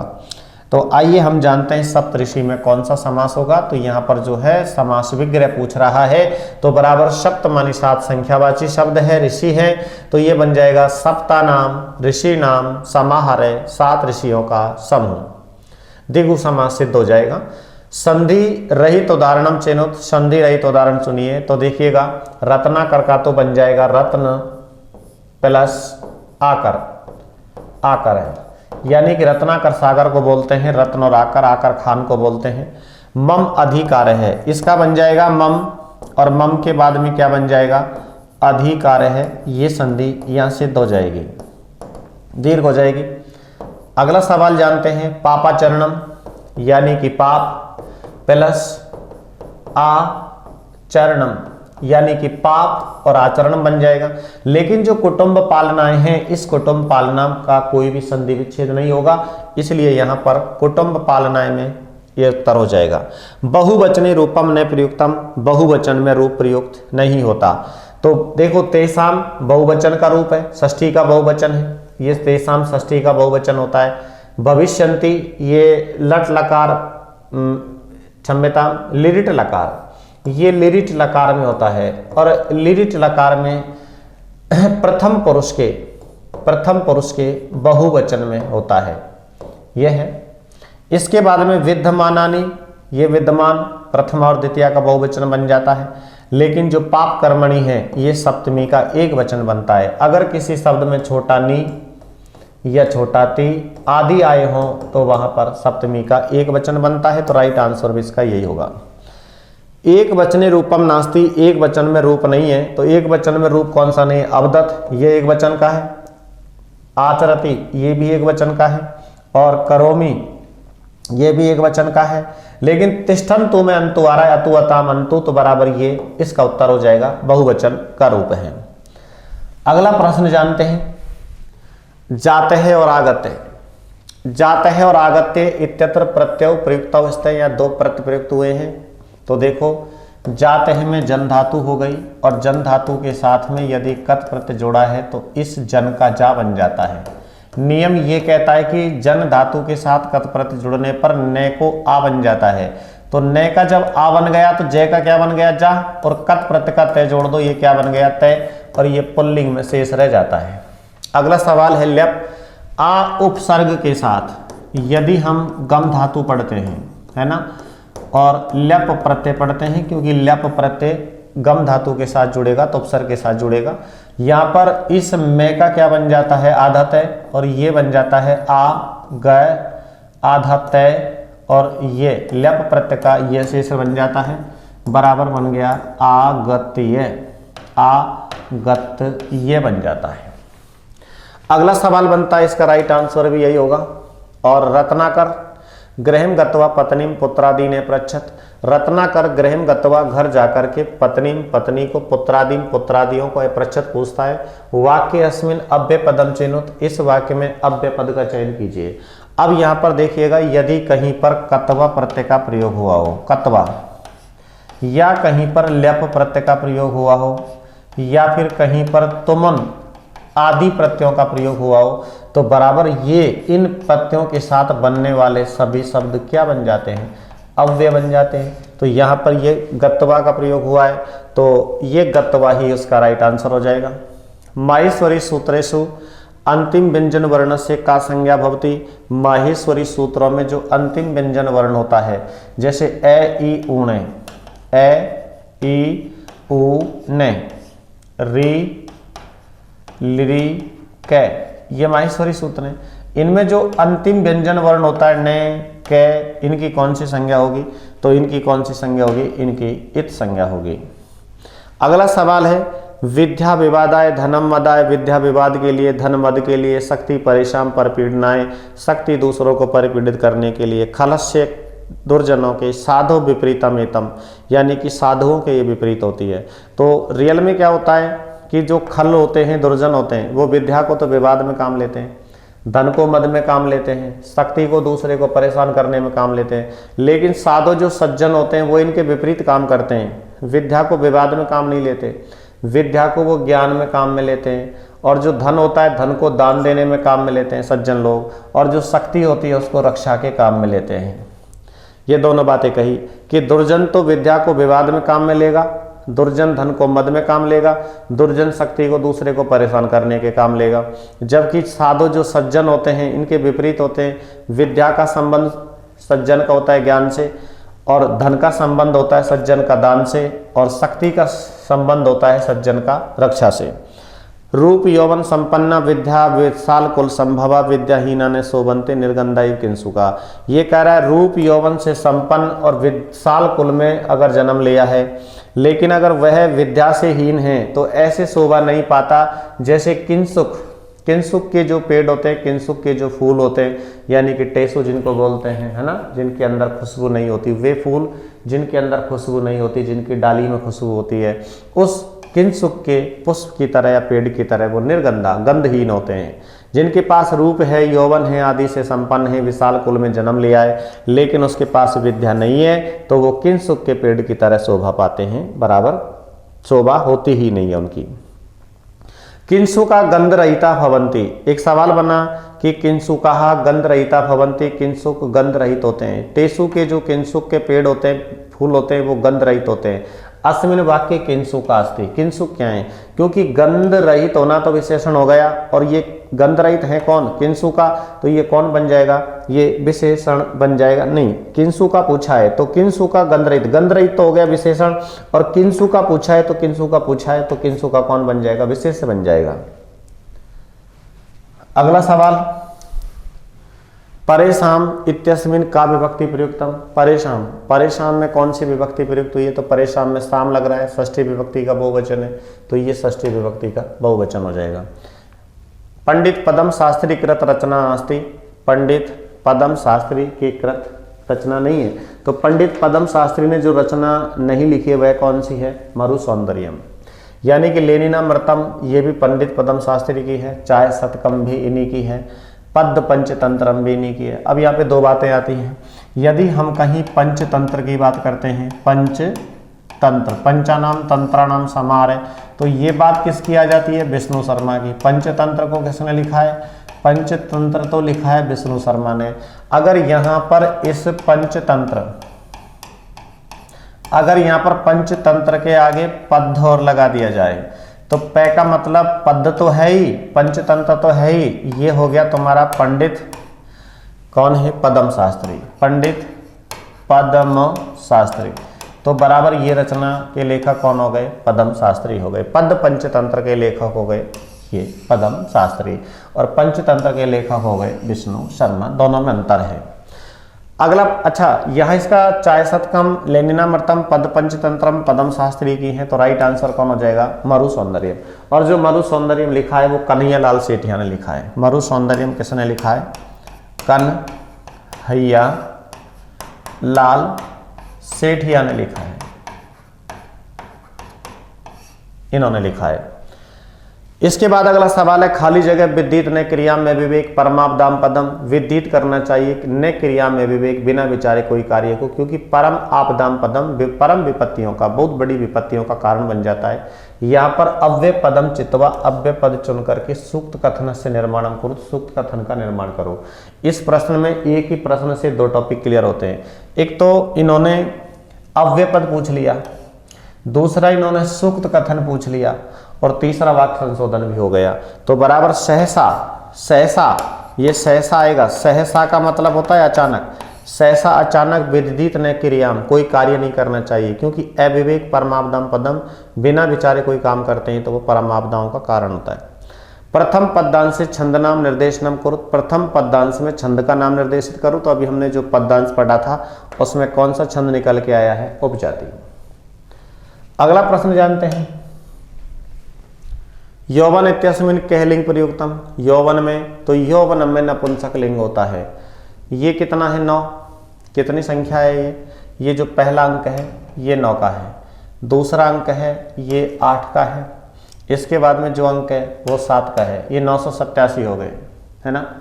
अब 987 हो गए तो इसको संस्कृत भाषा में परिवर्तन करना है।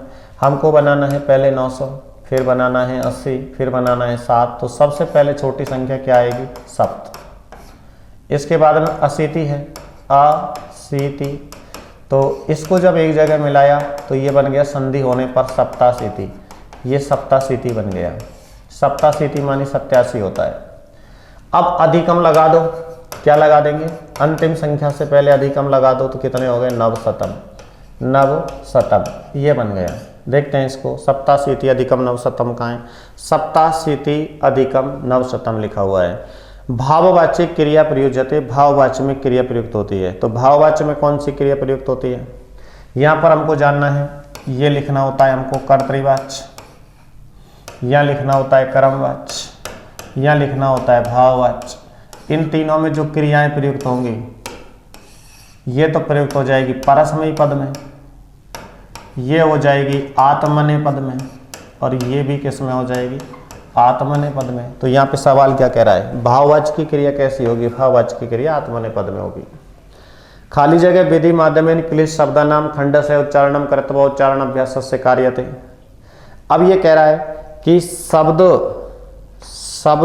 विश्लेषणम कर्तव्य, शब्द विश्लेषण विधि के माध्यम से क्लिष्ट शब्दों का खंड सह उच्चारण करते हुए उच्चारण का अभ्यास कार्यते, उच्चारण का अभ्यास करवाया जाना चाहिए। अगला प्रश्न जानते हैं, मॉन्टेसरी महोदयानुसारम, मॉन्टेसरी महोदय के अनुसार अगर इनका क्रम जानना है तो देखिएगा यहाँ पे 2-3 मत हम जानते हैं। अगर यहाँ हमने फ्रॉबेल को जाना, किसको जाना? फ्रॉबेल को। तो फ्रॉबेल ने तो कहा है कि बच्चे को L, S, R और W के आधार पर शिक्षा दो। फिर यहाँ पर मौर्य मॉन्टेसरी का मत आ जाता है। मॉन्टेसरी का। तो मौर्य मॉन्टेसरी ये कह रही है कि बच्चे को LSWR बराबर राइटिंग्स पहले कराओ, आर पठनम बाद में कराओ, तो ये इस क्रम को मानती है। अगर कहीं हम अन्य मत की बात करते हैं, अन्य मत, तो अन्य मतों में आता है LSR और W। उनका कहना है कि बच्चे को पहले L करवाइए फिर S करवाइए, R और W एक साथ, यानी कि लेखनेन साकम मौखिक कार्यसु बल प्रदानम। ये जो लाइन पढ़ते हैं मौखिक, लेखनेन साकम लिखने के साथ साथ मौखिक कार्यसु बल प्रदानम, मौखिक कार्य पर बल देना, वो यही है।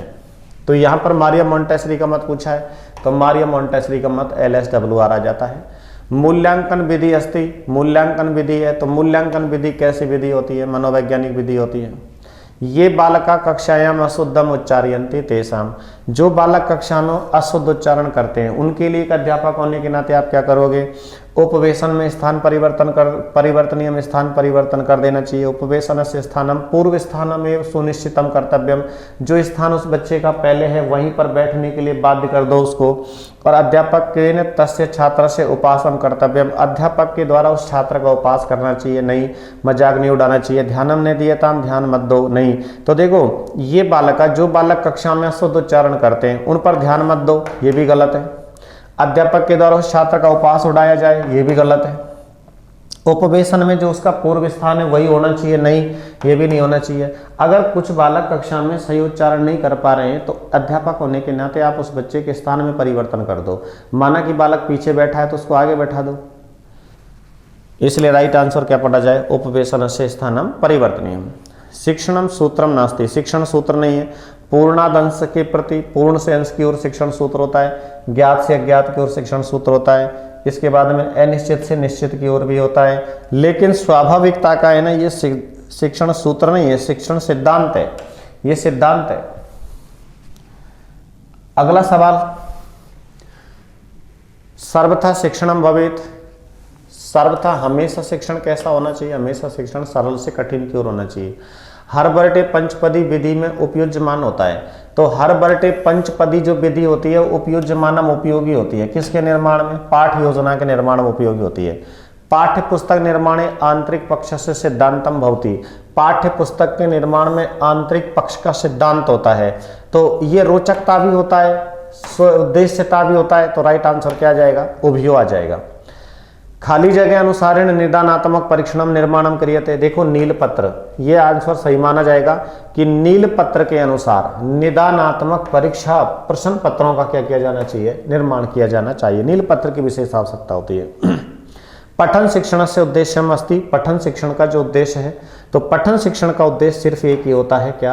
अर्थ ग्रहण, गृह कार्य देना नहीं होता, यह होगा ही नहीं। और वर्णों का उच्चारण मात्र यह होगा ही नहीं, तो बराबर अर्थ ग्रहण करना होगा।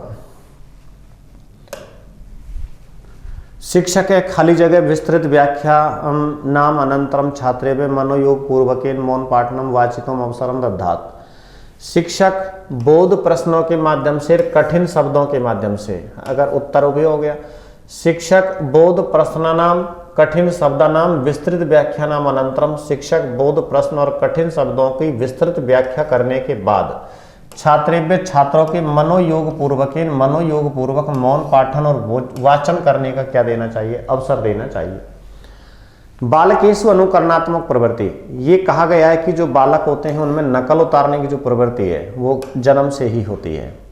राष्ट्रीय शिक्षा नीति 2020 के अनुसार संस्कृत भाषा को वैकल्पिक भाषा में स्थान दिया गया है। मौखिक परीक्षा भवती, तो जो मौखिक परीक्षा है, सलाह का परीक्षा भी मौखिक ही होती है, शास्त्रार्थ भी परीक्षा मौखिक ही होती है, संवाद परीक्षा भी मौखिक ही होती है। तो राइट आंसर क्या बन जाएगा? सर्वे। अध्यापकेन प्राप्त उत्तर से पुनरावृत्ति करणम, देखो बालक ने उत्तर दिया, अध्यापक ने सुना, तो जो अध्यापक को जो उत्तर प्राप्त हुआ है उस उत्तर की पुनरावृत्ति आवश्यक होता है, अर्थात अध्यापक के द्वारा उस प्रश्न की पुनरावृत्ति करना आवश्यक होता है। मैथ्स के पेपर के सॉल्यूशन के बारे में चर्चा करते हैं। दी गई आकृति समान आकार के 5 वर्गों से मिलकर बनी हुई है। आकृति का क्षेत्रफल 180 वर्ग सेंटीमीटर है, तो आकृति का परिमाप क्या होगा?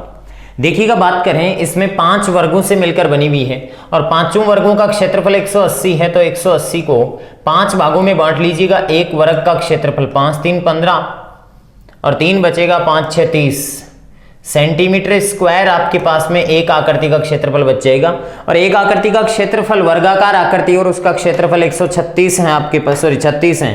तो आप ये भी बता सकते हो कि इसकी भुजा कितनी होगी। आप a बराबर बता सकते हो, a बराबर होगी √36 से, क्योंकि वर्ग का जो क्षेत्रफल होता है वो भुजा स्क्वायर होता है। तो a बराबर कितनी आई, 6 सेंटीमीटर। और a बराबर 6 सेंटीमीटर आई तो इस आकृति का परिमाप है, ये a हो जाएगी आपके पास में, एक a, दूसरी a, तीसरी a, चौथी, पांचवी, छठवीं, सातवीं, आठवीं, 9वीं, 10वीं, 11वीं और 12वीं। इसका मतलब 12 × 6 कर देंगे, और 12 × 6 करेंगे तो कितना आएगा, 72 सेंटीमीटर परिमाप आपके पास में आ जाएगा। नेक्स्ट आपको कह रहा है सतत 5 संख्याओं का योगफल 190 है, तो सबसे बड़ी और सबसे छोटी संख्या का योग ज्ञात कीजिएगा।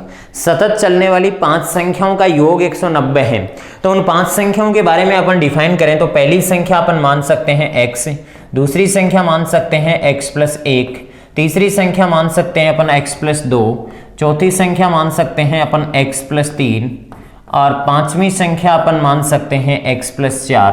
तो इस प्रकार से टोटल आपके पास में आ गई ये 5 संख्याएं जिनका योग 190 है। ठीक है, बताइएगा ये कितने अक्ष हो जाएंगे, 5 अक्ष हो जाएंगे। 5 अक्ष बराबर 190 में से 4 और 3 7 और 2 9 और 1 10 घटाएंगे 180 आ जाएगा। और x का मान कितना आ जाएगा, 36 आ जाएगा। x का मान 36 आएगा तो अपन कह सकते हैं कि एक संख्या आपके पास में 36 आ गई और दूसरी संख्या आपके पास में 36 + 4 सबसे बड़ी संख्या आ गई 40। दोनों का योग करेंगे तो कितना आ जाएगा, 76। कितना आएगा, 76, 76 आ जाएगा, जो कि थर्ड ऑप्शन में है, राइट होगा। एक वर्ग का क्षेत्रफल एक वर्त के क्षेत्रफल से दुगुना है। वर्त का क्षेत्रफल 392 सेंटीमीटर स्क्वायर है, तो वर्ग की भुजा की लंबाई, वर्त का क्षेत्रफल आपके पास में 392 दे रखा है, तो वर्ग का क्षेत्रफल, किसका क्षेत्रफल, वर्ग का क्षेत्रफल वर्त के क्षेत्रफल का, वर्त के क्षेत्रफल का दुगुना है। कितने गुना है, दुगुना है। तो वर्ग का क्षेत्रफल आ जाएगा 2 × 392 और 392 का डबल अपन करेंगे तो हमारे पास में आ जाएगा 2 दूनी 4, 9 दूनी 18 और ये आपके पास में 3 दूनी 1 6 और 1 7 आ जाएगा, 784 आ जाएगा। 784 आ जाएगा तो भुजा कितनी होगी, a बराबर मेरे पास में हो जाएगी √784। ठीक है, ये 784 आया है, तो इसका मतलब भुजा की लंबाई कितनी होगी। बताओ कौन सी ऐसी भुजा हो सकती है जिसका स्क्वायर 784 के करीब आ जाएगा। 6 का स्क्वायर 36, इसका मतलब इकाई का अंक मैच नहीं कर रहा है। 8 8 64, 4 चौके 16, ये भी मैच नहीं करेगा। 2 दूनी 4, तो 22 का स्क्वायर कितना होता है, 484 होता है। तो 28 आपके पास में इसकी क्या हो जाएगी, भुजा हो जाएगी। इसका वर्गमूल आप अगर निकालोगे तो आपके पास में कितना आएगा, 28 सेंटीमीटर वर्ग की भुजा हो जाएगी। नेक्स्ट कह रहा है निम्न में से किस विभाजन में शेष उससे अधिक होगा जब आप 176 को 3 से विभाजित करो। 176 को 3 से विभाजित करेंगे तो शेषफल कितना आएगा आपके पास में, 3 5 15 और बचेगा 2 26 में, 3 7 21, 3 8 24 बचेगा कितना आपके पास में 2 शेषफल बचेगा। तो इस 2 से ही ज्यादा शेषफल किस में आएगा, देखो ये पूरा विभाजित है 176 2 से, यहाँ शेषफल आपके पास में 0 बचेगा, यहाँ शेषफल आपके पास में 0 बचेगा, 0 रिमाइंडर बचेगा। और यहाँ अगर मैं शेषफल की बात करूं तो देखिएगा 174 को यदि मैं 4 से डिवाइड करूं तो 4 चौके 16 बचेगा 1, 14 में भाग दोगे बचेगा 2 रिमाइंडर बचेगा, जो कि उससे अधिक नहीं है। नेक्स्ट बात करता हूं मैं 175 में 3 का भाग, तो 175 में अगर 3 का भाग देंगे तो 3 5 15 और 3 8 24, 1 रिमाइंडर बचेगा। कितना बचेगा, 1 रिमाइंडर बचेगा। और यहाँ अगर रिमाइंडर की बात करूँ 173 में अगर 5 का डिवाइड करूँगा तो मेरे पास में रिमाइंडर कितना बचेगा, 3 बचेगा। तो सबसे अधिक रिमाइंडर किस में है, तीसरे ऑप्शन में है, जो कि इस 2 से ही क्या है, अधिक है। नेक्स्ट क्वेश्चन हमें क्या पूछ रहा है उसके बारे में चर्चा करते हैं। 50 सेंटीमीटर, 50 मीटर और 5 किलोमीटर कितने मीटर के बराबर होंगे। 500 सेंटीमीटर में कितने मीटर होते हैं, 5 मीटर हो जाएंगे। और 50 मीटर में 50 मीटर ऑलरेडी पड़े रहेंगे। और 5 किलोमीटर में कितने मीटर होते हैं, 5000 मीटर होते हैं। कितने मीटर होते हैं, 5000 मीटर होते हैं। तो 5505 आपके पास में 5055 मीटर हो जाएंगे, जो कि सेकंड ऑप्शन में है। 63,606 में 6 के स्थानीय मानों का योग है। तो सबसे पहले एक 6 का स्थानीय मान देखा जाएगा तो 6 आएगा इकाई के अंक वाले का, और सैकड़ा के अंक के स्थानीय मान कितना आ जाएगा 600, और आप 10,000 के स्थानीय मान देखोगे तो ये 60,000 आ जाएगा। कितना आ जाएगा 60,000 आ जाएगा। सबको अगर हम ऐड करेंगे तो हमारे पास में वैल्यू आएगी 60606। तो 60,606 ये आपके कौन से ऑप्शन में है, फोर्थ ऑप्शन में है। नीचे दिए गए पैटर्न का अध्ययन कीजिएगा। देखो 1 को 1 से गुणा करते हैं तो 1 आता है, 11 को 11 से गुणा करते हैं तो 121। मतलब एक जिस संख्या में 1 रिपीट होता है वहां वर्ग ज्ञात करने का एक तरीका होता है कि जितने भी 1 हैं आपके पास में सम्मित होने चाहिए, जितने भी 1 हैं उतने तक आप काउंटिंग कर लो और उससे फिर वापस डाउन आ जाओ। यही इनको गुणा करने का तरीका होता है। तो बताइएगा आपके पास में 3 बार 1 थे तो 1 2 3 और फिर 2 1 आ गए। तो बताओ मेरे पास में यहाँ पे पास में 5 1 हैं तो मैं लिखूंगा 1 2 3 4 5 और फिर 5 से 4 3 2 और 1, इस प्रकार से चलूंगा। 1 2 3 4 5 4 3 2 1, इस प्रकार से इसका पैटर्न का अध्ययन किया और हमने आंसर दिया। नेक्स्ट क्वेश्चन है, एक पेंसिल का मूल्य 2.5 रुपए, अमित 1.5 दर्जन पेंसिल खरीदता है, दुकानदार को 100 रुपए का नोट देता है, उसे वापस कितने रुपए मिलेंगे? बताएगा 1.5 दर्जन में कितने होते हैं? एक दर्जन में 12 वस्तु होती है तो 1.5 दर्जन में कितनी होती है? 18 वस्तु होती है। कितनी वस्तु होती है? 18 वस्तु होती है। एक पेंसिल का मूल्य 2.5 रुपए है, 2.5 × 18 कर दीजिएगा, टोटल रुपए कितने होंगे? 18 पंजो 90 होता है, 0 9 9 दूनी 18 दूनी 36 और 9 कितना हो गया? 45 हो गया। कितना हो गया? 45 हो गया। तो 45 रुपए आपने उसको सामान परचेज किया है और 100 रुपए दिए हैं, तो 100 में से आपको कितने घटा लेने होते हैं? 45 घटा लेने होते हैं 5, और ये कितना हो गया? 5 55 रुपए आपको क्या करेगा? अगला वापस लौटाएगा। तो थर्ड ऑप्शन इसका क्या माना जाएगा? राइट माना जाएगा। 19,000 19 सैकड़े और 19 इकाइयां के बराबर होगी। तो 19,000 देखिएगा, 19,000 कैसे लिखा जाएगा? इस प्रकार से 3 जीरो आएंगे, और 19 सैकड़े का मतलब 1900 आएंगे, और एटलीस्ट आपको 19 इकाई बोल रहा है तो 1 इकाई का मान 1 होता है। तो ये 9 आया, 1 आया, 9 और 0 और ये 2, तो ये 20,000 आपके पास में वैल्यू आएगी 20,119, जो कि कौन से ऑप्शन में है? फर्स्ट में है। ये संख्या है, इसको 567 इकाइयों के बराबर कितना होगा? मतलब इसको आप डिवाइड कर रहे हो, ठीक है, और डिवाइड कर रहे हो तो 567 इकाइयों के बराबर कितना होगा? तो इस संख्या को आपको 567 से डिवाइड करना है। तो देखिएगा विभाजित करने पर क्या मान आएगा, तो को इससे विभाजित करेंगे तो मेरे पास में संख्या है 567 और फिर 567। अगर मैं इसको डिवाइड करूंगा 567 से तो ये 1 टाइम जाएगा। विभाजित करने पर, इसको क्या करने पर? को 567 से विभाजित करने पर, विभाजित के बराबर मान क्या आएगा? तो एक बार भाग दिया 567 आया, बचा कितना आपके पास में? 0 बचा।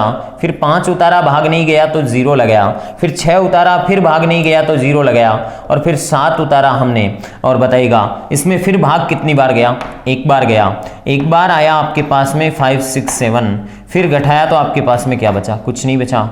5 उतार लिया आपने, भाग नहीं गया तो 0, फिर 6 उतार लिया, भाग नहीं गया तो 0, फिर 7 उतार लिया, और फिर भाग 1 बार चला गया आपके पास में, और ये आ गया 567। तो घटाया तो आपके पास में क्या बचा? कुछ नहीं बचा। तो 100 कौन से ऑप्शन में है? सेकंड ऑप्शन में राइट होगा, ठीक है। 1/2 में कितने 1/8 हैं? तो कहने का मतलब 1/2 में 1/8 का डिवाइड करना है, तो 2 तो कहाँ आएगा? नीचे, और 8 कहाँ जाएगा? ऊपर। तो मैं कह दूंगा 8/2 बराबर कितने? 4। 8/2 बराबर कितने? 4। तो ठीक है, 1/2 में कितने 1/8 होंगे? तो 4 1/8 होंगे। नेक्स्ट क्वेश्चन के बारे में चर्चा करते हैं। नेक्स्ट क्वेश्चन हमारे पास में क्या है? एक छात्र फर्श पर अपनी पुस्तक रखकर, ये देखिएगा फर्श है, ठीक है, ये क्या है हमारे पास में? फर्श है। इस पर कोई पुस्तक रखता है, क्या रखता है? पुस्तक रखता है, और पुस्तक रख के इसमें लाइनें खींचता है, इस प्रकार से इसकी लाइनिंग करता है, मार्किंग करता है।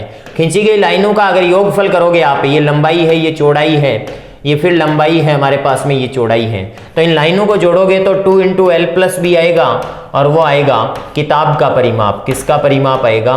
किताब का परिमाप आएगा। किसका परिमाप आएगा? किताब का परिमाप आएगा, न कि क्षेत्रफल आएगा। तो किताब का परिमाप कितना हो गया? इस प्रकार से आंसर आ जाएगा। नेक्स्ट क्वेश्चन हमें क्या कह रहा है, देखो नेक्स्ट क्वेश्चन हमें कह रहा है कि इस दिए गए जो आपके पास में सरलीकरण है इसका मान क्या आएगा। तो सबसे पहले मैं 11 में से 5 घटाऊंगा और 11 में से 5 घटाऊंगा तो मेरे पास में वैल्यू क्या बचेगा, बार कोष्टक पहले सरल होगा और 11 में से 5 घटाओगे तो आपके पास में 6 बचेगा और 18 में से 6 घटाओगे देखो बंधु क्या बचेगा, ये मैं लिख सकता हूं 11 माइनस 5 कितना आ गया आपके पास में 6 आ गया।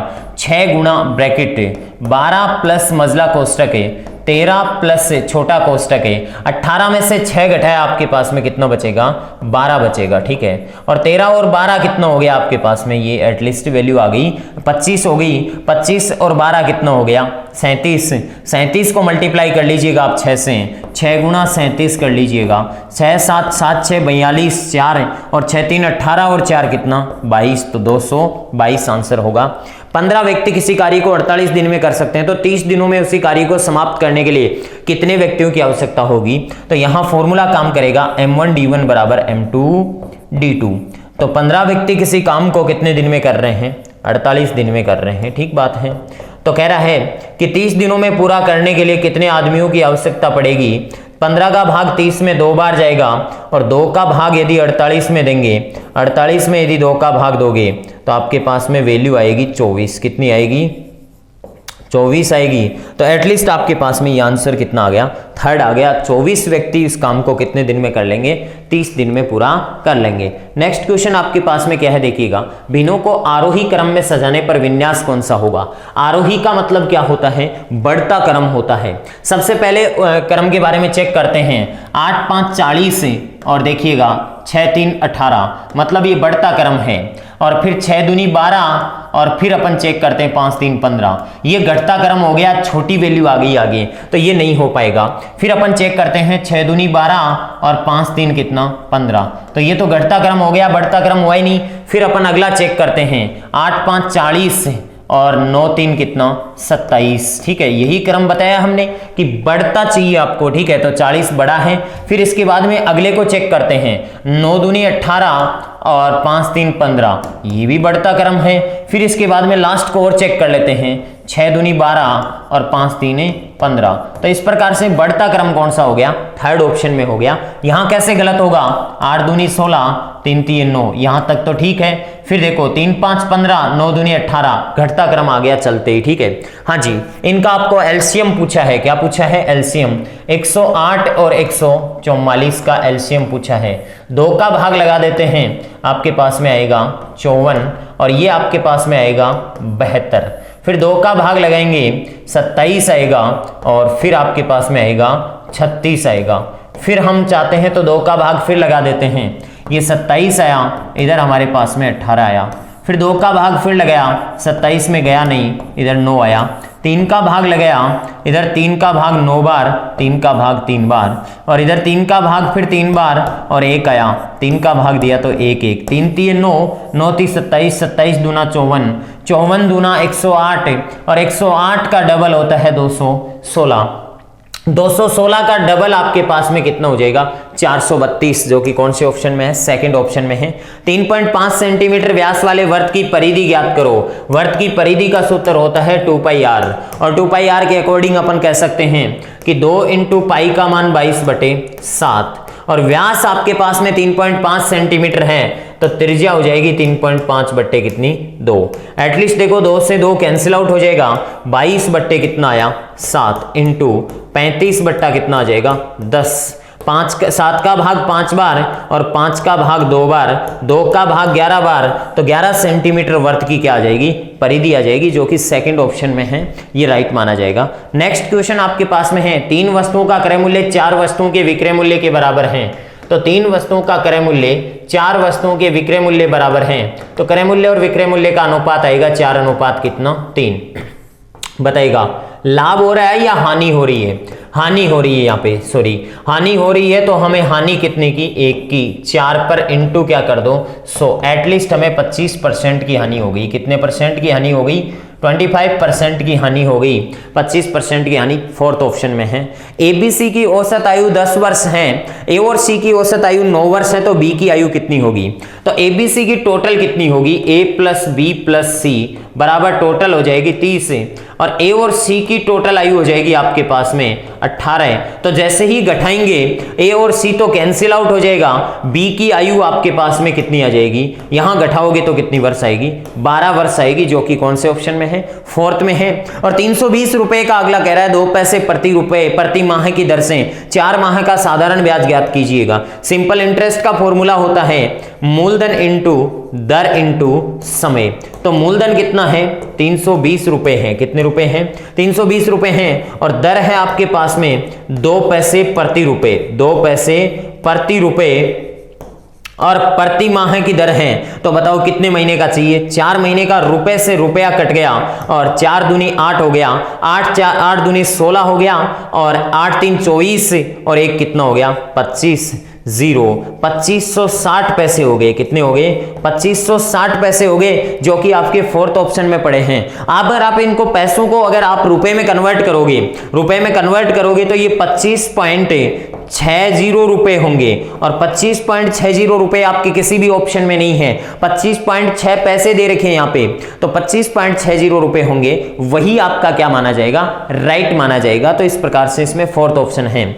नेक्स्ट क्वेश्चन आपको कह रहा है निम्नलिखित मापन के स्तरों में से सबसे अच्छा कौन सा है। तो नामिक जो मापन का स्तर है वो सबसे अच्छा होता है, या अनुपात होता है, या क्रमिक होता है, या अंतराल होता है। तो इस क्वेश्चन का जो राइट आंसर है वो होगा सेकंड क्या होता है, सबसे अच्छा होता है। नेक्स्ट क्वेश्चन के बारे में अपन चर्चा करते हैं, और नेक्स्ट क्वेश्चन हमें क्या दे रहा है कि गणित यानी परिमाण शास्त्र है, यह कथन किसने कहा था। तो यह कथन किसका है, अरस्तु का है। कौन सी विशेषता गणित को एक वैश्विक विषय बनाती है, कौन सी विशेषता ऐसी है जो गणित को एक वैश्विक विशेषता बनाती है, और वो है गणित की भाषा की एक रूपता। गणित की भाषा की एक रूपता इसको वैश्विक विषय बनाती है। नेक्स्ट क्वेश्चन आपको क्या बोल रहा है, नेक्स्ट क्वेश्चन कह रहा है समुदाय सबसे छोटा ऐसा क्षेत्रीय समूह है जिसके अंतर्गत सामाजिक जीवन के समस्त पहलू आ सकते हैं। यह परिभाषा दी थी के डेविस ने दी थी, यह परिभाषा किसने दी थी, के डेविस ने दी थी। तो इस प्रकार से इसका राइट आंसर होगा के डेविस। ठीक है, नेक्स्ट क्वेश्चन आपको क्या बोल रहा है, नेक्स्ट क्वेश्चन बोल रहा है प्राथमिक अवस्था में गणित में रचनात्मक मूल्यांकनों में अंतर्निहित होता है, अधिगम में असंगति को और शिक्षण में कर्मियों को पहचानना। इस प्रकार से इसका राइट आंसर फर्स्ट होगा। विद्यार्थियों के ग्रेड श्रेणी रैंक निर्धारण करना गलत है, सामान्य त्रुटियों की पहचान ये भी नहीं हो सकता। और नेक्स्ट क्वेश्चन आपके पास में है ज्ञानात्मक क्षेत्र का अत्यंत लक्ष्य क्या होता है, मूल्यांकन करना। क्या होता है, मूल्यांकन करना होता है। और नेक्स्ट क्वेश्चन है विद्यार्थियों में गणित अधिगम का मूल्यांकन करने के लिए निम्न में से कौन सी योजना वांछनीय होती है। विद्यार्थियों को अपने उत्तरों के समर्थन देने की क्षमता मूल्यांकन में महत्वपूर्ण आधार होना चाहिए। तो इसका राइट आंसर कौन सा होगा, फर्स्ट होगा। और नेक्स्ट क्वेश्चन के बारे में अपन बढ़ते हैं। नेक्स्ट क्वेश्चन हमारे पास में क्या है, गणित में प्रश्नों को हल करते समय आंकड़ों की शुद्धता बनाए रखने के लिए हल को लिखा जाता है, किसी भी तरीके से नहीं हो सकता, विशेष विधि के अनुसार विभिन्न चरणों में नहीं, ज्ञान के तरीके से लिखा जाता है। तो इसका राइट आंसर कौन सा होगा, थर्ड होगा। नेक्स्ट कह रहा है गणित में योग्यता को बढ़ाने में बाधा उत्पन्न करने वाला अंश क्या होता है, प्रतिकूल ग्रह वातावरण इसमें बाधा उत्पन्न करता है। और लास्ट हमारे पास में क्वेश्चन है कि छात्र द्वारा प्रश्न को हल करने में जो त्रुटि होती है उसका क्या कारण होता है। जिस प्रकार से कोई छात्र इस प्रकार की कैलकुलेशन करता है और उसके हल करने में जो त्रुटि होती है वो क्या होती है, जहां यहां 105 आना चाहिए था आपके पास में, आपके पास में जैसे ही आपने 1 उतारा और भाग नहीं गया तो 0 आना चाहिए था, और फिर 5 का भाग 3 बार जाना चाहिए था। इस प्रकार से ये जो गलतियां होती है वो किसके कारण होती है, छात्रों को भाग देना नहीं आता, ऐसा नहीं होता, छात्रों को स्थानीय मान का ज्ञान नहीं होता, छात्रों को भाग की क्रिया का ज्ञान नहीं होता। ये इसका क्या माना जाएगा, राइट आंसर माना जाएगा। तो थर्ड इसका क्या होगा, राइट होगा। इस प्रकार से हमने मैथ्स के पेपर का सॉल्यूशन किया। Okay, thank you. क्वेश्चन आपके है राजस्थान का दूसरा पुराना किला कौन सा है। बहुत शानदार प्रश्न है, और इसका दूसरा विकल्प सही है कि जैसलमेर। कौन सा, जैसलमेर सही कि राजस्थान का दूसरा पुराना किला है, तो दूसरा विकल्प सही होगा। फिर है क्वेश्चन कि राजस्थान के किस जिले में एक युद्ध संग्रहालय की स्थापना की गई है, कि राजस्थान में युद्ध संग्रहालय की स्थापना कहाँ की गई है, तो जैसलमेर में की गई है। तो इस क्वेश्चन का भी पहला विकल्प आपके क्या है, सही है। इसके बाद है वह जिला जिसमें लोक देवता रामदेव जी की समाधि अवस्थित है। तो लोक देवता रामदेव जी की समाधि कहाँ अवस्थित है, जोधपुर, बाड़मेर, जैसलमेर, बीकानेर। तो 123वां जो क्वेश्चन है इसका तीसरा विकल्प सही है कि कहाँ पर है, जैसलमेर में है। फिर आपके बाल केंद्रित शिक्षा शास्त्र का अर्थ है कि बाल केंद्रित शिक्षा शास्त्र का क्या अर्थ है, बड़ा ही शानदार क्वेश्चन है। तो 124वां जो क्वेश्चन है इसका दूसरा विकल्प सही है कि बच्चों के अनुभवों और उसकी आवाज़ को प्रमुखता देना जो है बाल केंद्रित शिक्षा शास्त्र का क्या है, अर्थ है। तो यहाँ 124वें क्वेश्चन का दूसरा विकल्प आपके क्या होगा, सही होगा। इसके बाद मित्रों क्वेश्चन है 125वां कि मांगीलाल मिस्त्री की प्रसिद्धि का क्षेत्र है, कि मांगीलाल मिस्त्री की प्रसिद्धि का कौन सा क्षेत्र है, कि रावण हत्ता, कावड़, पूंगी, सेनाई, ये आपके विकल्प में है। तो कावड़ जो है ये इसकी प्रसिद्धि का क्षेत्र है, किसका, मांगीलाल मिस्त्री की, ठीक है ना। तो 125वें क्वेश्चन का दूसरा विकल्प आपको सही याद रखना है। वहीं सोने चांदी की हवेली कहाँ की प्रसिद्ध है, कि नवलगढ़ की है, मंडावा की है, महनसर की है, रामगढ़ की है। तो 126वें क्वेश्चन का तीसरा विकल्प सही है कि कहाँ की है, महनसर की। इसके बाद है शिक्षण अधिगम सहायक सामग्री के संदर्भ में एडगर डेल के कौन सी मान्यता सही नहीं है, कि व्यक्ति संपूर्ण ज्ञान का लगभग 40% श्रव्य दृश्य साधनों से सीखता है। अनुभव शंकु में नीचे से ऊपर की ओर प्रभावशालीता बढ़ती है। अनुभव शंकु शिक्षण अधिगम सामग्री की सापेक्ष प्रभावशालीता को दर्शाता है और केवल सुनकर ग्रहण की गई बात केवल 20% स्थायी रहती है। तो 127वां जो क्वेश्चन है इसका दूसरा विकल्प सही है कि अनुभव शंकु में नीचे से ऊपर की ओर प्रभावशालीता क्या होती है, बढ़ती है। 128वां क्वेश्चन है कि सुनहरे द्वीपों का शहर किसे कहा जाता है। कल को कोई पूछे कि सुनहरे द्वीपों का शहर किसे कहते हैं, झालावाड़, बांसवाड़ा, जैसलमेर, उदयपुर। तो 128वां जो क्वेश्चन है इसका दूसरा विकल्प आपके क्या है, सही है कि बांसवाड़ा को कहते हैं। कैसे कहते हैं, बांसवाड़ा को सुनहरे द्वीपों का शहर कहा जाता है। इसके बाद जो क्वेश्चन है वह 129वां कि राजस्थान की चित्र शैलियों की मूल शैली है। मारवाड़, आमेर, मेवाड़, बूंदी, कौन सी इसकी चित्र शैली है। तो इसका तीसरा विकल्प सही है कि मेवाड़, कि राजस्थान की चित्र शैलियों की मूल शैली जो है वो क्या है, मेवाड़ है। वही क्वेश्चन 130 निम्नलिखित में से कौन सी शिक्षण अधिगम सहायक सामग्री त्रियामी यानी 3D नहीं है, मतलब कौन सी नहीं है जो 3D नहीं है। बहुत शानदार आपके प्रश्न बनाया है। क्रियाशीलता मॉडल, सक्रिय मॉडल, हॉलोग्राम, डिस्प्ले बोर्ड, ये जो आपको दिए। तो इस क्वेश्चन का चौथा विकल्प सही है कि डिस्प्ले बोर्ड जो है वो शिक्षण अधिगम सहायक सामग्री त्रिआयामी यानी 3D नहीं है, ठीक है। इसके बाद में है रूपायन संस्थान के संस्थापक हैं डॉक्टर रामकरण चेट्टी, डॉक्टर कोमल कोठारी, विजय सिंह पथिक, कर्पूरचंद कुलिस। तो 131वां जो क्वेश्चन है इसका दूसरा विकल्प सही है कि डॉक्टर कोमल कोठारी। फिर निम्न में से असत्य कथन है कि कौन सा असत्य है। ब्लैक पोट्री का जादूगर कृपाल सिंह शेखावत, फड़ का जादूगर नथमल जोशी, राजस्थान के अंतर्राष्ट्रीय स्तर के हस्तकला उद्योगों से संबंधित महिला रुक्मा देवी बाड़मेर से हैं, थेवा कला का संबंध प्रतापगढ़ से है। तो 132वां जो क्वेश्चन है इसका आपके फड़ का जादूगर दूसरा, और वैसे आपके ब्लू पॉटरी से जो संबंध है ना वो कृपाल सिंह शेखावत का रहा है, ठीक है। तो थोड़ा सा आपको यहाँ पे देखना होगा इस क्वेश्चन को। वैसे यहाँ पर दूसरा आपका आंसर दिया गया है कि फड़ का जादूगर जो है वो कौन है, नथमल जोशी हैं। इसके अलावा आपके जो क्वेश्चन है वह आपके संयुक्त परिवार को भारत की आदि परंपरा कहा है, कि किसने संयुक्त परिवार को भारत की आदि परंपरा कहा है। तो 133वें क्वेश्चन का चौथा विकल्प आपके सही होगा कि ये मैक्स मूलर ने कहा है कि परिवार को भारत की क्या कहा है, आदि परंपरा कहा है। इसके बाद है अंतर्राष्ट्रीय श्रम कानून के अंतर्गत कितने वर्ष के बालक को बाल श्रमिक माना गया है, कि कितने वर्ष के बालक को क्या माना है, बाल श्रमिक माना है। तो 134वां जो क्वेश्चन है इसका दूसरा विकल्प सही है कि 15 वर्ष के बालक को अंतर्राष्ट्रीय श्रम कानून क्या मानता है, बाल श्रमिक मानता है।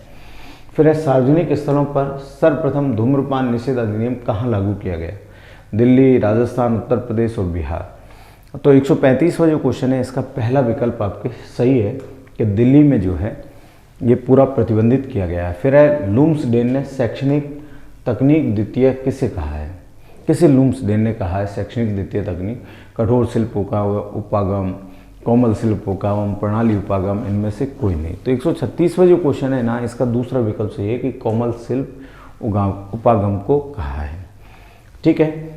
फिर आपके 137वां क्वेश्चन है शिक्षा के क्षेत्र में सूचना एवं संचार प्रौद्योगिकी यानी ICT की सीमा को कौन सा कथन निश्चित नहीं करता है, कि इसका लाभ समाज के सीमित वर्ग को मिल रहा है, इसका नकारात्मक और गलत उपयोग नैतिक और सामाजिक मूल्यों के खतरों को दर्शाता है, इसके द्वारा सूचनाओं का तीव्रता से आदान प्रदान होता है, इससे संबंधित उपकरणों की देखभाल एवं मरम्मत की समस्या का होना। तो 137वां जो क्वेश्चन है ना उसका तीसरा विकल्प सही है कि इसके द्वारा सूचनाओं का तीव्रता से क्या होता है, आदान प्रदान होता है। फिर आपके क्वेश्चन है कि मधुमक्खी, बर्ड, ततैया के आवास को क्या कहा जाता है, तो उसको छत्ता कहते हैं, क्या कहते हैं, छत्ता कहते हैं।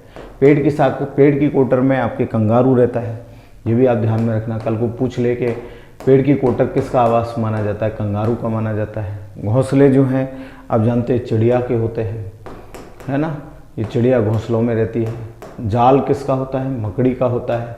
तो ये इस तरह से आपको ध्यान में रखना है। लेकिन मधुमक्खी जहाँ रहती है उसको हम क्या कहते हैं, ततैया, बर, तत, ये छत्ते में रहते हैं। कहाँ पे रहते हैं, छत्ते में रहते हैं। तो यहाँ दूसरा विकल्प सही होगा 138वें। और जाल में मकड़ी और घोंसला चिड़िया और इधर से पेड़ की कोटर में कंगारू। फिर है भोटिया जनजाति की ग्रीष्मकालीन आवास को कहा जाता है कि क्या कहते हैं भोटिया जनजाति के ग्रीष्मकालीन आवास को। तो 139 में पहला विकल्प सही होगा कि मैत कहते हैं। क्या कहते हैं, मैत कहते हैं। फिर है आपके बाल विवाह निरोध अधिनियम 2006 भारत में कब लागू किया गया। तो बाल विवाह निरोध अधिनियम 2006 भारत में जो है कब लागू किया गया, बहुत शानदार आपके प्रश्न पूछा है। तो 140वें क्वेश्चन का तीसरा विकल्प आपके सही होगा कि नवंबर 2007 में आपके इसे क्या किया गया, लागू किया गया। तो 140वें क्वेश्चन का तीसरा विकल्प आपके क्या है, सही है। फिर 141वां कि सहकारी समितियों को किस संविधान संशोधन में राज्य सूची का दर्जा दिया गया है। 86वां, 97वां, 98वां, 46वां। तो 141वां जो क्वेश्चन है इसका दूसरा विकल्प सही है कि 97वें संविधान संशोधन में इसे राज्य सूची का क्या दिया है, दर्जा दिया है। फिर राजस्थान राज्य उपभोक्ता संरक्षण आयोग के अध्यक्ष हैं। तो राजस्थान राज्य उपभोक्ता संरक्षण आयोग की जो अध्यक्ष हैं वो आपके राजस्थान की हम बात करें तो यहाँ पर निशा गुप्ता है, ठीक है ना। कौन है, निशा गुप्ता है। तो ये आपको ध्यान में रखना। जबकि प्रियंक कानून को जो है ये राष्ट्रीय बाल संरक्षण आयोग के अध्यक्ष हैं। दूसरी बात, निम्नांकित में से किस ग्रह के प्राकृतिक उपग्रह नहीं है, ठीक है ना। तो ये भी आपको ध्यान में रखना है, निम्नांकित किस ग्रह के प्राकृतिक उपग्रह नहीं है। मंगल, पृथ्वी, बृहस्पति, शुक्र। बृहस्पति के तो बहुत अधिक उपग्रह हैं। मंगल के फोबोस और डिमोस हैं, पृथ्वी का चंद्रमा है, तो शुक्र का नहीं है। बुध और शुक्र दोनों ऐसे ग्रह हैं जिनके कोई उपग्रह नहीं है। तो यहाँ चौथा विकल्प आपके सही होगा। 143वें क्वेश्चन का चौथा विकल्प मित्रों आपके क्या होगा, सही होगा। ये आपको ध्यान में रखना है। फिर है कि विधानसभा के प्रत्येक सदस्य कम से कम कितनी जनसंख्या का प्रतिनिधित्व करते हैं। भाई लगभग कितनी जनसंख्या, 50,000, 75,000, 10,000 और 80,000। तो 144वां जो क्वेश्चन है इसका दूसरा विकल्प सही है कि 75,000 जनसंख्या का, कम से कम 75,000 जनसंख्या का क्या करते हैं, प्रतिनिधित्व करते हैं। तो 144वां जो क्वेश्चन है इसका दूसरा विकल्प आपके क्या होगा, सही होगा। इसके बाद में क्वेश्चन है 145वां कि निम्नलिखित में से कौन सा संविधान संशोधन यह कहता है कि ग्राम पंचायत ने 1/3 महिलाओं के लिए आरक्षित होना चाहिए। 81वां, 84वां, 71वां, 73वां। तो 145वें क्वेश्चन का चौथा विकल्प सही है कि 73वां। फिर है कि केंद्रीय मंत्रिमंडल में राजस्थान से कितने मंत्री हैं। 3 हैं, 2 हैं, 1 हैं, 4 हैं। मंत्री तो 3 हैं, केंद्रीय मंत्रिमंडल में कौन है कि वहाँ कैबिनेट मिनिस्टर को गिना जाता है। तो यहाँ पर एक बड़ा मतलब शानदार क्वेश्चन एक्सपर्ट ने बनाया कि 1 है और वो भी गजेंद्र सिंह जी शेखावत हैं, कैलाश चौधरी जी, और ये तो मंत्री परिषद में आते हैं, अर्जुन राम मेघवाल जी, और कैबिनेट मिनिस्टर जो हैं वो गजेंद्र जी क्या हैं, शेखावत हैं, ठीक है। तो यहाँ तीसरा विकल्प आपके सही होगा कि केंद्रीय मंत्रिमंडल में 1 है। फिर मानव शरीर में जंतुओं में अतिरिक्त भोजन संचित रहता है, स्टार्च, माल्टोज, ग्लाइकोजन और इंसुलिन। तो ये 147वां जो क्वेश्चन है इसका तीसरा विकल्प आपके सही है कि ग्लाइकोजन, ठीक है ना। तो 147 में 3 आएगा। इसके बाद है मिशन इंद्रधनुष में कितने रोगों के उन्मूलन का लक्ष्य कर टीके लगाए जाते हैं। तो मिशन इंद्रधनुष जो है आप जानते हैं बहुत शानदार इंद्रधनुष मिशन है। इसमें 7 टीके लगाए जाते हैं, 7 उन बीमारियों के उन्मूलन के टीके लगाए जाते हैं। इसके बाद में बूढ़े ऊँट को क्या कहा जाता है कि टोला, टोलडी, पाकड़, चागड़, तो उसको हम पाकट कहते हैं। बूढ़े ऊँट को क्या कहते हैं, पाकट कहते हैं। तो 149वें क्वेश्चन का तीसरा विकल्प से बहुत अच्छा प्रश्न है ये भी। फिर है लैंगरहैंस की कोशिका में स्रावित हार्मोन कौन सा है। इंसुलिन है, ग्लूकागॉन है, सोमेटोस्टेनिन है या गैस्ट्रिन है। बहुत बढ़िया प्रश्न है। तो 150वें क्वेश्चन का दूसरा विकल्प सही है कि ग्लूकागॉन है। और इसी के साथ आपके पेपर का सॉल्यूशन हुआ और हर बार हम जो है आपके बीच इसी तरह से पेपर का सॉल्यूशन लेकर उपस्थित होते रहेंगे। बहुत बहुत आपको धन्यवाद। Thank you.